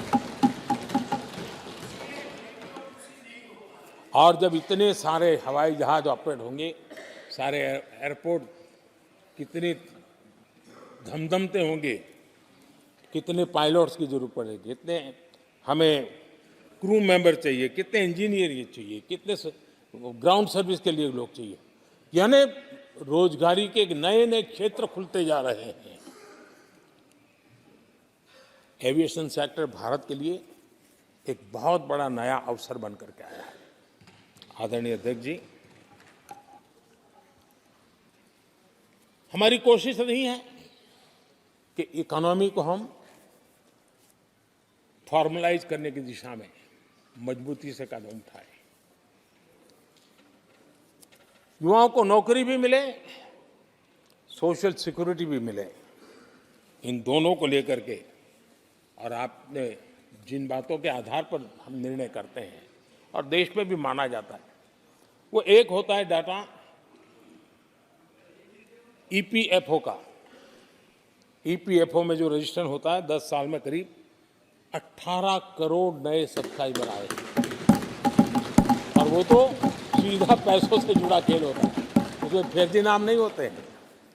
मुद्रा लोन पाने वालों में 8 करोड़ लोग ऐसे हैं जिन्होंने जीवन में पहली बार कारोबार अपना शुरू किया है, बिजनेस। और जब मुद्रा लोन लेता है तो खुद तो रोजगारी पाता है, 1 या 2 और लोगों को भी रोजगारी देता है, क्योंकि उसका काम ऐसा होता है। हमने लाखों स्ट्रीट वेंडर्स को सपोर्ट किया है। 10 करोड़ महिलाएं एसएचजी से जुड़ी, जैसा मैंने कहा, 1 लाख और लखपति दीदी 1 करोड़, ये अपने आप में बहुत। और मैंने जैसा कहा, हम 3 करोड़ के टारगेट को। आदरणीय अध्यक्ष जी, कुछ आंकड़े हैं जो अर्थशास्त्री समझते हैं, नहीं सामान्य मानवी भी समझता है। 2014 से पहले के 10 वर्षों में इंफ्रास्ट्रक्चर के निर्माण में करीब करीब 12 लाख करोड़ का बजट था। 10 साल में 12 लाख करोड़। बीते 10 वर्षों में इंफ्रास्ट्रक्चर निर्माण के अंदर बजट 44 लाख करोड़, 44 लाख करोड़। रोजगार कैसे बढ़ते हैं इससे समझ आता है। आदरणीय अध्यक्ष जी, इस राशि से जितनी बड़ा मात्रा में काम हुआ है, उसके कारण इतने लोगों को रोजी रोटी मिली है, इसका आप अंदाज कर सकते हैं। हम भारत को मैन्युफैक्चरिंग का, रिसर्च का, इनोवेशन का हब बने, उस दिशा में देश की युवा शक्ति को प्रोत्साहित कर रहे हैं, व्यवस्थाएं विकसित कर रहे हैं, आर्थिक मदद के योजनाएं बना रहे हैं। आदरणीय अध्यक्ष जी, एनर्जी के क्षेत्र में हम हमेशा डिपेंडेंट रहे। एनर्जी के सेक्टर में हमें आत्मनिर्भर होने की दिशा में बहुत कुछ करने की आवश्यकता है और हमारी कोशिश है ग्रीन एनर्जी की तरफ। हाइड्रोजन को लेकर के हम बहुत बड़ी मात्रा में आगे बढ़ रहे हैं, उसमें अभूतपूर्व निवेश। उसी प्रकार से दूसरा क्षेत्र है जिसमें भारत को लीड लेनी होगी, वो है सेमीकंडक्टर। पिछली सरकारों ने जितने प्रयास किए लेकिन सफलता नहीं मिली। अब हम जिस स्थिति में पहुंचे हैं, मैं विश्वास से कहता हूं कि हमारे 3 दशक खराब भले हो गए, लेकिन आने वाला समय हमारा है। हम सेमीकंडक्टर के क्षेत्र में अभूतपूर्व निवेश में देख रहा हूं और भारत दुनिया को एक बहुत बड़ा कंट्रीब्यूशन करेगा।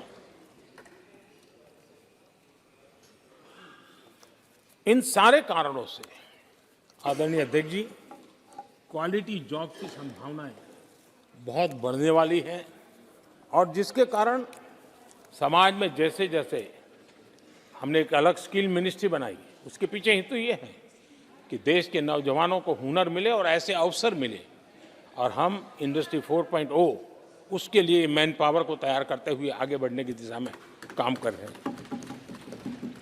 आदरणीय अध्यक्ष जी, यहाँ महंगाई को लेकर के काफ़ी कुछ बातें की गई है। मैं जरूर चाहूँगा कि देश के सामने कुछ सच्चाइयाँ आनी चाहिए। इतिहास गवाह है, जब भी कांग्रेस आती है महंगाई लाती है।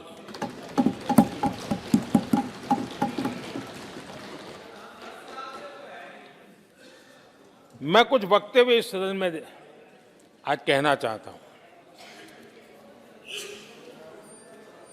और किसी की आलोचना करने के लिए नहीं कह रहा हूं, लेकिन हो सकता है कि हमारी बात जो समझ नहीं पाते हैं वो अपने लोगों की बात को समझने का प्रयास करेंगे। कहा गया था कभी, और किसने कहा था वो मैं बाद में कहूंगा, हर चीज की कीमत बढ़ जाने की वजह से मुसीबत फैली है, आम जनता उनमें फंसी है। ये स्टेटमेंट ऑफ फैक्ट किसका है? ये कहा था हमारे पंडित नेहरू जी ने, लाल किले से कहा था उस समय। हर चीज की कीमत बढ़ जाने की वजह से मुसीबत फैली है, आम जनता उनमें फंसी है। ये उस समय की बात है। उन्होंने माना था लाल किले से, चारों तरफ महंगाई बढ़ी है। अब इस वक्तव्य के 10 साल के बाद, नेहरू जी के इस वक्तव्य के 10 साल के बाद, एक और वक्तव्य का कोट आपके सामने रखता हूं। आप लोग, मैं कोट बता रहा हूं, आप लोग आजकल भी कुछ दिक्कतों में हैं, परेशानियों में हैं, महंगाई की वजह से। कुछ तो लाचारी है, पूरी तौर से काबू की बात नहीं हो पा रही हमारे इस समय में, हालांकि वो काबू में आएगी।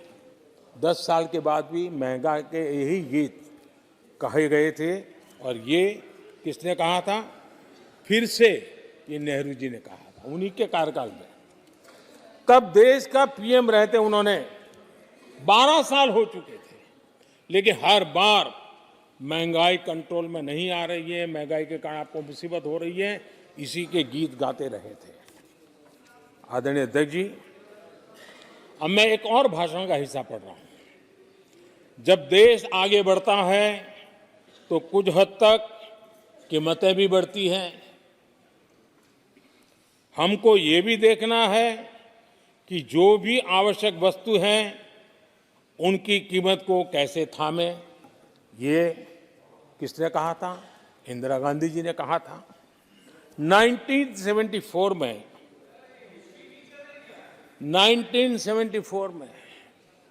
जब देश में सारे उन्होंने दरवाजे ताले लगा दिए थे, लोगों को जेल में बंद कर दिया था, 30% महंगाई थी, 30%।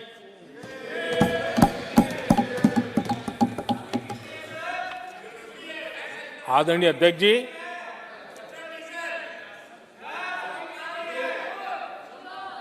अपने भाषण में यहां तक कहा गया था, क्या कहा था, आप चौंक जाएंगे। उन्होंने कहा था अगर जमीन न हो, यानी कुछ पैदावार के लिए जमीन न हो, तो अपने गमले और कनस्तर में सब्जी उगा लें। ये ऐसी सलाहें उच्च पद पर बैठे हुए लोग दिया करते थे। जब देश में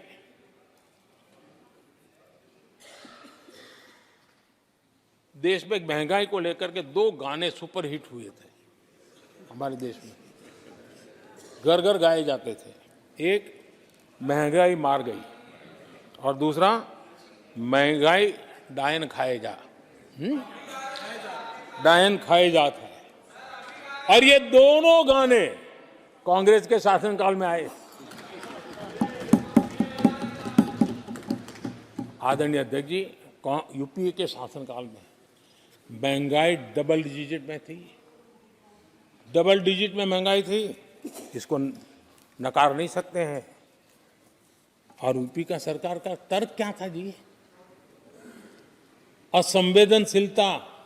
ये कहा गया था कि महंगी आइसक्रीम खा सकते हो तो महंगाई का रोना क्यों रो रहे हो, ये कहा गया था, ये कहा गया था।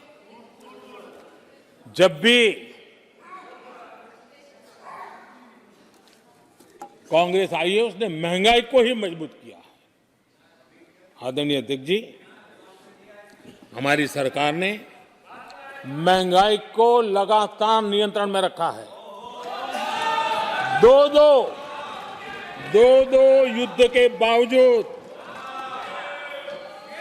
और 100 साल में आए सबसे बड़े संकट के बावजूद महंगाई नियंत्रण में है और हम कर पाए हैं।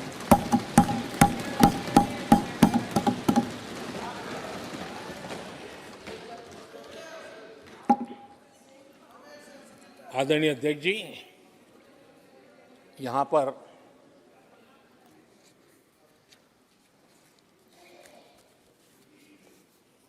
बहुत गुस्सा व्यक्त किया गया। जितना हो सका उतने कठोर शब्द में गुस्सा व्यक्त किया गया। उनका दर्द मैं समझता हूं, उनकी मुसीबत और ये गुस्सा मैं समझता हूं, क्योंकि तीर निशाने पर लगा है।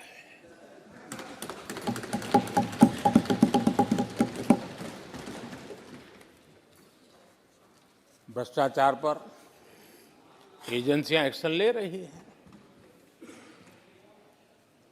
उसको लेकर भी इतना गुस्सा, क्या क्या शब्दों का प्रयोग किया जा रहा है। आदरणीय अध्यक्ष जी, 10 साल पहले हमारे सदन में, पार्लियामेंट में क्या चर्चा होती थी? सदन का पूरा समय घोटालों की चर्चा पर जाता था, भ्रष्टाचार की चर्चा पर जाता था, लगातार एक्शन की डिमांड होती थी। सदन यही मांग करता रहता था, एक्शन लो, एक्शन लो, एक्शन लो। वो कालखंड देश ने देखा है, चारों तरफ भ्रष्टाचार की खबरें रोजमर्रा। और आज जब भ्रष्टाचारियों पर एक्शन लिया जा रहा है तो लोग उनका समर्थन में हंगामा करते हैं। आदरणीय अध्यक्ष जी, इनके समय में एजेंसियों का सिर्फ और सिर्फ राजनीतिक उपयोग के लिए उपयोग किया जाता था, बाकी उनको कोई काम करने नहीं दिया जाता था। अब आप देखिए उनके कालखंड में क्या हुआ। पीएमएलए एक्ट के तहत हमने पहले के मुकाबले 2 गुने से अधिक केस दर्ज किए। कांग्रेस के समय में ईडी ने 5,000 करोड़ रुपए की संपत्ति जब्त की। हमारे कार्यकाल में ईडी ने 1 लाख करोड़ रुपए की संपत्ति दी। देश का लूटा हुआ माल देना ही पड़ेगा। और जिनका इतना सारा माल पकड़ा जाता हो, नोटों के ढेर पकड़े जाते हो, और अधीर बाबू तो बंगाल से आते हैं, देखे हैं नोटों के ढेर उन्होंने। तो किस किस के घर में से पकड़े जाते, किस किस राज्यों में पकड़े जाते थे। ये देश ये नोटों के ढेर देख देख करके चौंक गया है। लेकिन अब जनता को आप मूर्ख नहीं बना सकते। जनता देख रही है कि किस प्रकार से यूपीए सरकार में जो भ्रष्टाचार की बातें होती थी, उसका टोटल 10-15 लाख करोड़ का रहा है। चर्चा होती थी। हमने लाखों करोड़ के घोटाले तो अटकाए, लेकिन उन सारे पैसों को गरीबों के काम लगा दिया, गरीबों के कल्याण के लिए। अब बिचौलियों के लिए गरीबों को लूटना बहुत मुश्किल हो गया है। Direct benefit transfer, Jan Dhan account, Aadhaar, mobile, उसकी ताकत हमने पहचानी है। 30 लाख करोड़ रुपए से ज्यादा रकम हमने लोगों के खाते में सीधी पहुंचाई। और अगर कांग्रेस के एक प्रधानमंत्री ने कहा था कि 1 रुपया भेजते हैं 15 पैसे पहुंचते हैं, अगर उस हिसाब से मैं देखूं तो हम जो 30 लाख भेजे हैं, अगर उनका जमाना होता तो कितना रुपया कहां चला जाता, इसका हिसाब लगाइए। 15% मुश्किल से लोगों के पास पहुंचता, बाकी सब कहां चला जाता। आदरणीय अध्यक्ष जी, हमने 10 करोड़ फर्जी नाम हटाए हैं। अभी लोग पूछते हैं पहले इतना आंकड़ा था, क्यों कम हुआ? आपने ऐसी व्यवस्था बनाई थी कि जिस बेटी का जन्म नहीं हुआ उसको आपके यहां से विधवा पेंशन जाते थे। और ऐसे सरकारी योजनाओं को मारने के जो रास्ते थे ना, 10 करोड़ फर्जी नाम बंद किए। ये जो परेशानी है ना इन चीजों की है, क्योंकि रोजमर्रा की काय उनकी बंद हो गई है। आदरणीय अध्यक्ष जी, हमने ये फर्जी नामों को हटाने से करीब 3 लाख करोड़ रुपया फर्जी हाथों में जाने से बचाया, गलत हाथों में जाने से बचाया।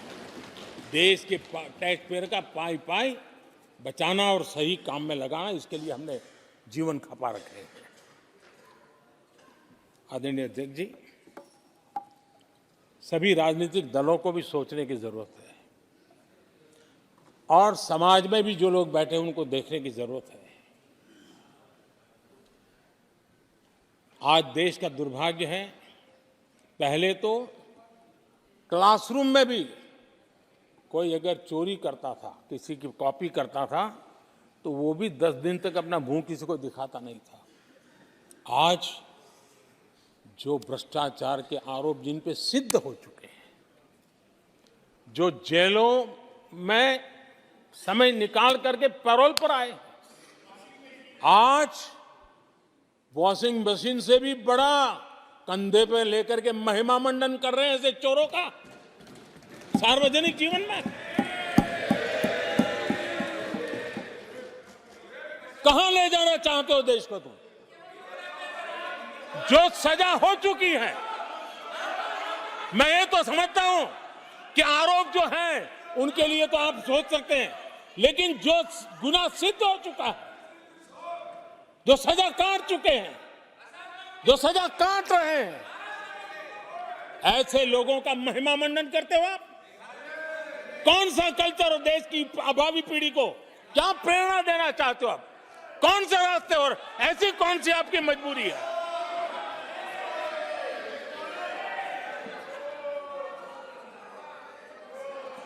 और ऐसे लोगों का महिमा मंडन किया जा रहा है, उनको महान बताया जा रहा है।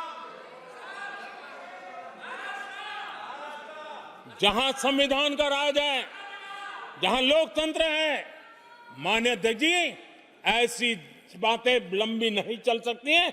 ये लोग लिख करके रखे हैं कि ये जो महिमा मंडन का काम चल रहा है उनका, वो अपने ही खात्मे की चिट्ठी पे सिग्नेचर कर रहे हैं लोग।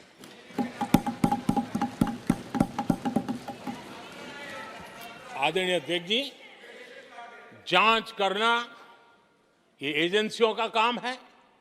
एजेंसियां स्वतंत्र होती हैं और संविधान ने उनको स्वतंत्र रखा हुआ है। और जज करने का काम न्यायाधीश का है। जज करने का काम न्यायाधीश का है और वो अपना काम कर रहे हैं। और अध्यक्ष जी, मैं इस पवित्र सदन में फिर से दोहराना चाहूंगा, जिसको जितना जुल्म मुझ पर करना है कर ले, मेरी भ्रष्टाचार के खिलाफ लड़ाई चलती रहेगी। जिसने देश को लूटा है उनको लौटाना पड़ेगा। जिन्होंने देश को लूटा है उनको लौटाना पड़ेगा। ये मैं देश को इस सदन की पवित्र जगह से वादा करता हूं। जिसको जो आरोप लगाना है लगा लें, लेकिन देश को लूटने नहीं दिया जाएगा और जो लूटा है वो लौटाना पड़ेगा। आदरणीय अध्यक्ष जी,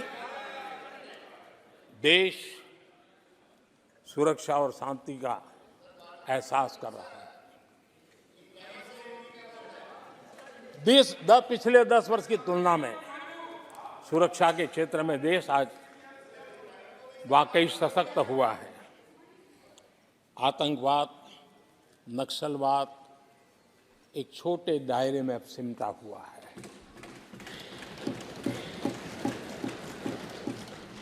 लेकिन भारत की जो टेररिज्म के प्रति जीरो टॉलरेंस नीति है, आज पूरे विश्व को भी भारत की इस नीति की तरफ चलने के लिए मजबूर होना पड़ा।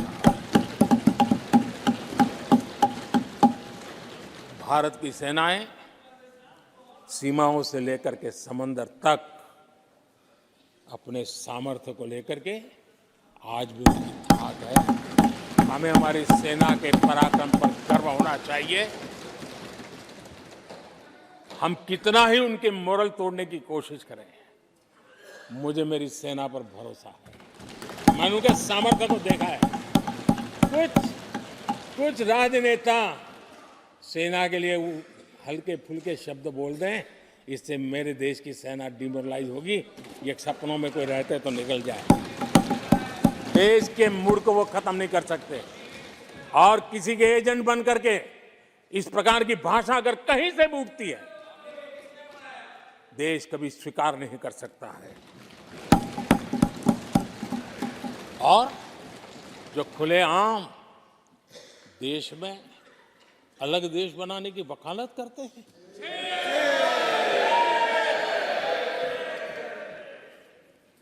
जोड़ने की बातें छोड़ो, तोड़ने की कोशिश करिए। यार, आपके अंदर क्या पड़ा हुआ है? क्या इतने टुकड़े करके अभी भी आपके मन को समाधान नहीं हुआ है? देश के इतने टुकड़े कर चुके हो आप, और टुकड़े करना चाहते हो? कब तक करते रहोगे? आदरणीय अध्यक्ष जी, इसी सदन में अगर कश्मीर की बात होती थी तो हमेशा चिंता का स्वर निकलता था, छिटाकशी होती थी, आरोप प्रत्यारोप होते थे। आज जम्मू कश्मीर में अभूतपूर्व विकास की चर्चा हो रही है और गर्व के साथ हो रही है। पर्यटन लगातार बढ़ रहा है। G20 समिट होती है वहां, पूरा विश्व आज उसकी सराहना करता है। आर्टिकल 370 को लेकर के कैसा हुआ बना के रखा था। कश्मीर के लोगों ने जिस प्रकार से उसको गले लगाया है, कश्मीरी जनता ने जिस प्रकार से गले लगाया है, और आखिर के ये समस्या किसकी देन थी? किसने देश के माथे पर मारा था? किसने भारत के संविधान के अंदर इस प्रकार की दरार करके रखी हुई थी? आदरणीय अध्यक्ष जी, अगर नेहरू जी का नाम लेते हैं तो उनको बुरा लगता है, लेकिन कश्मीर को जो समस्याएं झेलनी पड़ी उसके मूल में उनकी ये सोच थी और उसी का परिणाम है देश को भुगतना पड़ा। जम्मू कश्मीर के लोगों को, देश के लोगों को नेहरू जी की गलतियों का बहुत बड़ी कीमत चुकानी पड़ी है। आदरणीय अध्यक्ष जी, वो भले गलतियां करके गए, लेकिन हम मुसीबतें झेल करके भी गलतियों सुधारने के लिए हमारी कोशिश जारी रखेंगे। हम रुकने वाले नहीं हैं। हम देश के लिए काम करने के लिए निकले हुए लोग हैं। हमारे लिए नेशन फर्स्ट है। आदरणीय अध्यक्ष जी, मैं सभी राजनीतिक दलों के नेताओं से आग्रह करूंगा, सभी माननीय सदस्यों से आग्रह करूंगा, भारत के जीवन में एक बहुत बड़ा अवसर आया है। वैश्विक परिवेश में भारत के लिए बड़ा अवसर आया है। एक नए आत्मविश्वास के साथ आगे बढ़ने का अवसर आया है। राजनीति अपनी जगह पे होती है, आरोप प्रत्यारोप अपनी जगह पर होता है, लेकिन देश से बढ़कर कुछ नहीं होता है। और इसलिए आइए मैं निमंत्रण देता हूं आपको, कंधे से कंधा मिलाकर के हम देश के निर्माण के लिए आगे बढ़े। राजनीति में किसी भी जगह पर रहते हुए भी राष्ट्र निर्माण में आगे बढ़ने में कोई रुकावट नहीं आती। आप इस राह को मत छोड़िए। मैं आपका साथ मांग रहा हूं, मां भारती के कल्याण के लिए साथ मांग रहा हूं। मैं विश्व के अंदर जो अवसर आया है, उस अवसर को बुलाने के लिए आपका साथ मांगता हूं। मैं आपका सहयोग चाहता हूं 140 करोड़ देशवासियों की जिंदगी को और समृद्ध बनाने के लिए और सुखी बनाने के लिए। लेकिन अगर आप साथ नहीं दे सकते हैं और अगर आपका हाथ ईंटें फेंकने पर ही तुला हुआ है, तो आप लिख करके रखिए, आपकी हर ईंट को मैं विकसित भारत की नींव मजबूत करने के लिए लगाऊंगा। आपके हर पत्थर को मैं विकसित भारत के जो सपनों को लेकर के हम चले, उसकी नींव मजबूत करने के लिए मैं लगाऊंगा और देश को हम उस समृद्धि की ओर लेके जाएंगे। जितने पत्थर उछालने उछाल लीजिए, आपका हर पत्थर भारत के समृद्ध, भारत के विकसित भारत के सपने को समृद्ध बनाने के लिए हर पत्थर को मैं काम में ले लूंगा। ये भी मैं आपको विश्वास दिलाता हूं। आदरणीय अध्यक्ष जी, मैं जानता हूं साथियों की तकलीफें मैं जानता हूं, लेकिन वो जो कुछ भी बोलते हैं मैं दुखी नहीं होता और दुखी होना भी नहीं चाहिए, क्योंकि मैं जानता हूं ये नामदार है, हम कामदार हैं। और हम कामदारों को तो नामदारों से सुनना ही पड़ता है। जी तो नामदार कुछ भी कहते रहें, कुछ भी कहने का उनको तो जन्मजात अधिकार मिले हुए हैं, और हम कामदारों को सुनना होता है। हम सुनते भी रहेंगे और देश को सहजते भी रहेंगे, देश को आगे बढ़ाते रहेंगे। आदरणीय अध्यक्ष जी, आपने मुझे इस पवित्र सदन में आदरणीय राष्ट्रपति जी के उद्बोधन को समर्थन करने के लिए बोलने का अवसर दिया। मैं आदरणीय राष्ट्रपति जी के उद्बोधन को समर्थन देते हुए धन्यवाद प्रस्ताव पर आभार व्यक्त करते हुए मेरी वाणी को विराम देता हूं।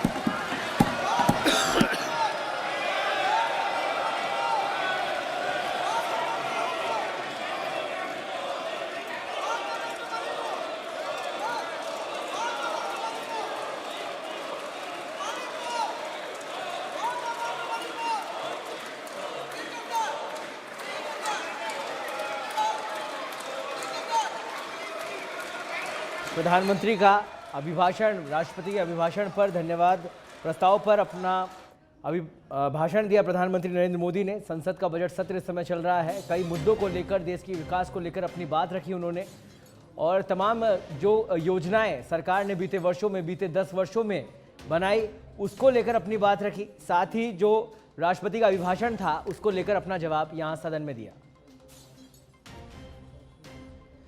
तो धन्यवाद प्रस्ताव पर प्रधानमंत्री बोले। राष्ट्रपति के अभिभाषण को लेकर उन्होंने अपनी बात सदन के पटल पर रखी और तमाम जनकल्याणकारी योजनाओं का जिक्र किया। यहाँ पर प्रहार करते हुए भी, विपक्ष पर प्रहार करते हुए प्रधानमंत्री दिखाई दिए और विपक्ष का भी हंगामा बीच बीच में यहाँ पर देखने को मिला। बीच में एक अवसर ऐसा भी आया जब प्रधानमंत्री बोलते बोलते रुक गए और शांत होने का, विपक्ष के शांत होने का इंतजार किया गया। उसके बाद फिर से प्रधानमंत्री ने अपनी बात रखना सदन में शुरू किया। तो ये तमाम बड़ी बातें आपको बता दें कि उन्होंने कई बार बीती सरकारों पर तंज भी कसा कि देश के विकास को सही दिशा में नहीं ले जा पाई विपक्ष, एक ही परिवार के कल्चर में फंस के रह गई विपक्ष। तो इस तरह के कई तंज यहाँ पर कांग्रेस पर कसते हुए, विपक्ष पर कसते हुए, तंज कसते हुए यहाँ पर प्रधानमंत्री दिखाई दिए। और 10 साल में क्या कुछ भारत को मिला, क्या कुछ योजनाएं केंद्र सरकार की ओर से चलाई गई और देश आगामी समय में किस तरह से विकास करेगा इन योजनाओं के साथ, उन तमाम मुद्दों को लेकर अपनी बात आज सदन के पटल पर इस बजट सत्र में प्रधानमंत्री ने रखी और साथ ही राष्ट्रपति के अभिभाषण पर धन्यवाद प्रस्ताव पर अपनी बात प्रधानमंत्री ने रखी। तो कई सारी बातें आज प्रधानमंत्री ने अपने इस भाषण के दौरान कही। हमारी सरकार ने हमेशा महंगाई को नियंत्रण में रखा। 30 लाख करोड़ से अधिक की राशि गरीबों के खाते में सीधे भेजी गई और इसी बात पर तंज भी कांग्रेस पर कसते हुए नजर आए। उन्होंने जिक्र किया कि पीछे प्रधानमंत्रियों ने कई बार ऐसी बात कही कि जब भी जनता तक पैसे पहुंचाने की बात आती है तो केवल 15% ही पैसा योजना का पहुंच पाता है। तो उसको लेकर भी तंज यहां पर प्रधानमंत्री कसते नजर आए। जम्मू कश्मीर को लेकर उन्होंने बात कही कि G20 समिट जम्मू कश्मीर में आज होती है, अमन और चैन जम्मू कश्मीर में बना है। बीजेपी के लक्ष्य और फैसले दोनों ही बड़े हैं। तो पूरी तरह से फोकस यहाँ पर विपक्ष पर भी प्रधानमंत्री को रहा और पूरी तरह से घेरते हुए प्रधानमंत्री विपक्ष को यहाँ पर नजर आए और कहा कि ये नामदार है और हम कामदार हैं, हमें काम करना होगा, इनकी सुननी भी होगी और साथ ही देश के 4 स्तंभ मजबूत होने चाहिए। तो प्रधानमंत्री के भाषण से जुड़ी हुई प्रमुख बातें हम आपको बता रहे हैं। विकसित भारत का संकल्प सरकार ने लिया है और उसी को पूरा करने की दिशा में इस समय केंद्र सरकार काम कर रही है। परिवारवाद को लेकर निशाना साधा कांग्रेस पर, एक ही परिवार के इर्द गिर्द समेट कर रह गई है कांग्रेस, ये बात उन्होंने सदन में कही और साथ ही अपने लक्ष्य की बात उन्होंने कही कि आगामी समय में भारत दुनिया की तीसरी बड़ी आर्थिक ताकत बनेगा। मोदी की गारंटी है, ये गारंटी भी सदन में उन्होंने दी। साथ ही विपक्ष ने नए लोगों को उभरने नहीं दिया, ये आरोप विपक्ष पर उन्होंने लगाया। तो यहां पर विपक्ष पर प्रहार करते हुए इस बजट सत्र के आज के दिन में, आज की कार्रवाई में प्रधानमंत्री नजर आए और देश की तमाम योजनाओं के बारे में जिक्र करते हुए क्या कुछ उपलब्धि बीते 10 वर्षों में रही है देश के अंदर योजनाओं की, केंद्र सरकार की, वो बातें, वो तमाम बातें और राष्ट्रपति के अभिभाषण पर अपना जवाब प्रधानमंत्री ने आज सदन में रखा। तो तीसरी अर्थव्यवस्था पूरी दुनिया की बनाने की गारंटी प्रधानमंत्री नरेंद्र मोदी ने आज सदन में दी है।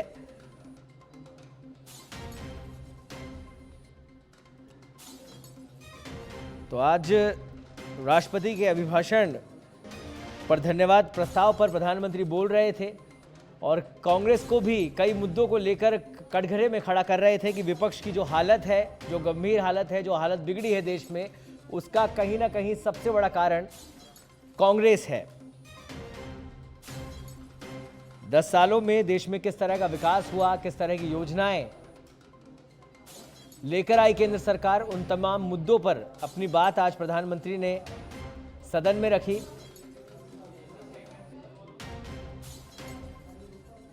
तो महत्वपूर्ण दिन था आज सदन की इस कार्रवाई का। बजट सत्र इस समय चल रहा है, आपको बता दें, और आज राष्ट्रपति के अभिभाषण पर अपना जवाब, अपना धन्यवाद प्रस्ताव सदन के मध्य आज प्रधानमंत्री नरेंद्र मोदी ने रखा। तो गरीबों के लिए 4 करोड़ घर बनाए, प्रधानमंत्री ने अपने भाषण में ये बात कही। उन्होंने कहा कि शहरी क्षेत्र में 80 लाख मकान बनाए गए हैं। तो हर एक योजना को किस तरह से देश को फायदा मिला, हर एक योजना का, उन तमाम बातों को, उन तमाम मुद्दों को प्रधानमंत्री यहां रखते नजर आए, तंज कसते नजर आए विपक्ष पर, विपक्ष को कटघरे में खड़ा करते हुए नजर आए। कई सवाल उन्होंने विपक्ष को लेकर खड़े करे। साथ ही उन्होंने पूर्व प्रधानमंत्री नेहरू ने लाल किले से भारतीयों की मेहनत पर जो सवाल उठाए थे उस पर भी अपनी बात रखी और साथ ही इंदिरा गांधी की सोच को भी नेहरू जैसी उन्होंने बताया। तो कहीं ना कहीं विपक्ष भी इस बात से परेशान नजर आया और हंगामा करता हुआ सदन में सुनाई दिया।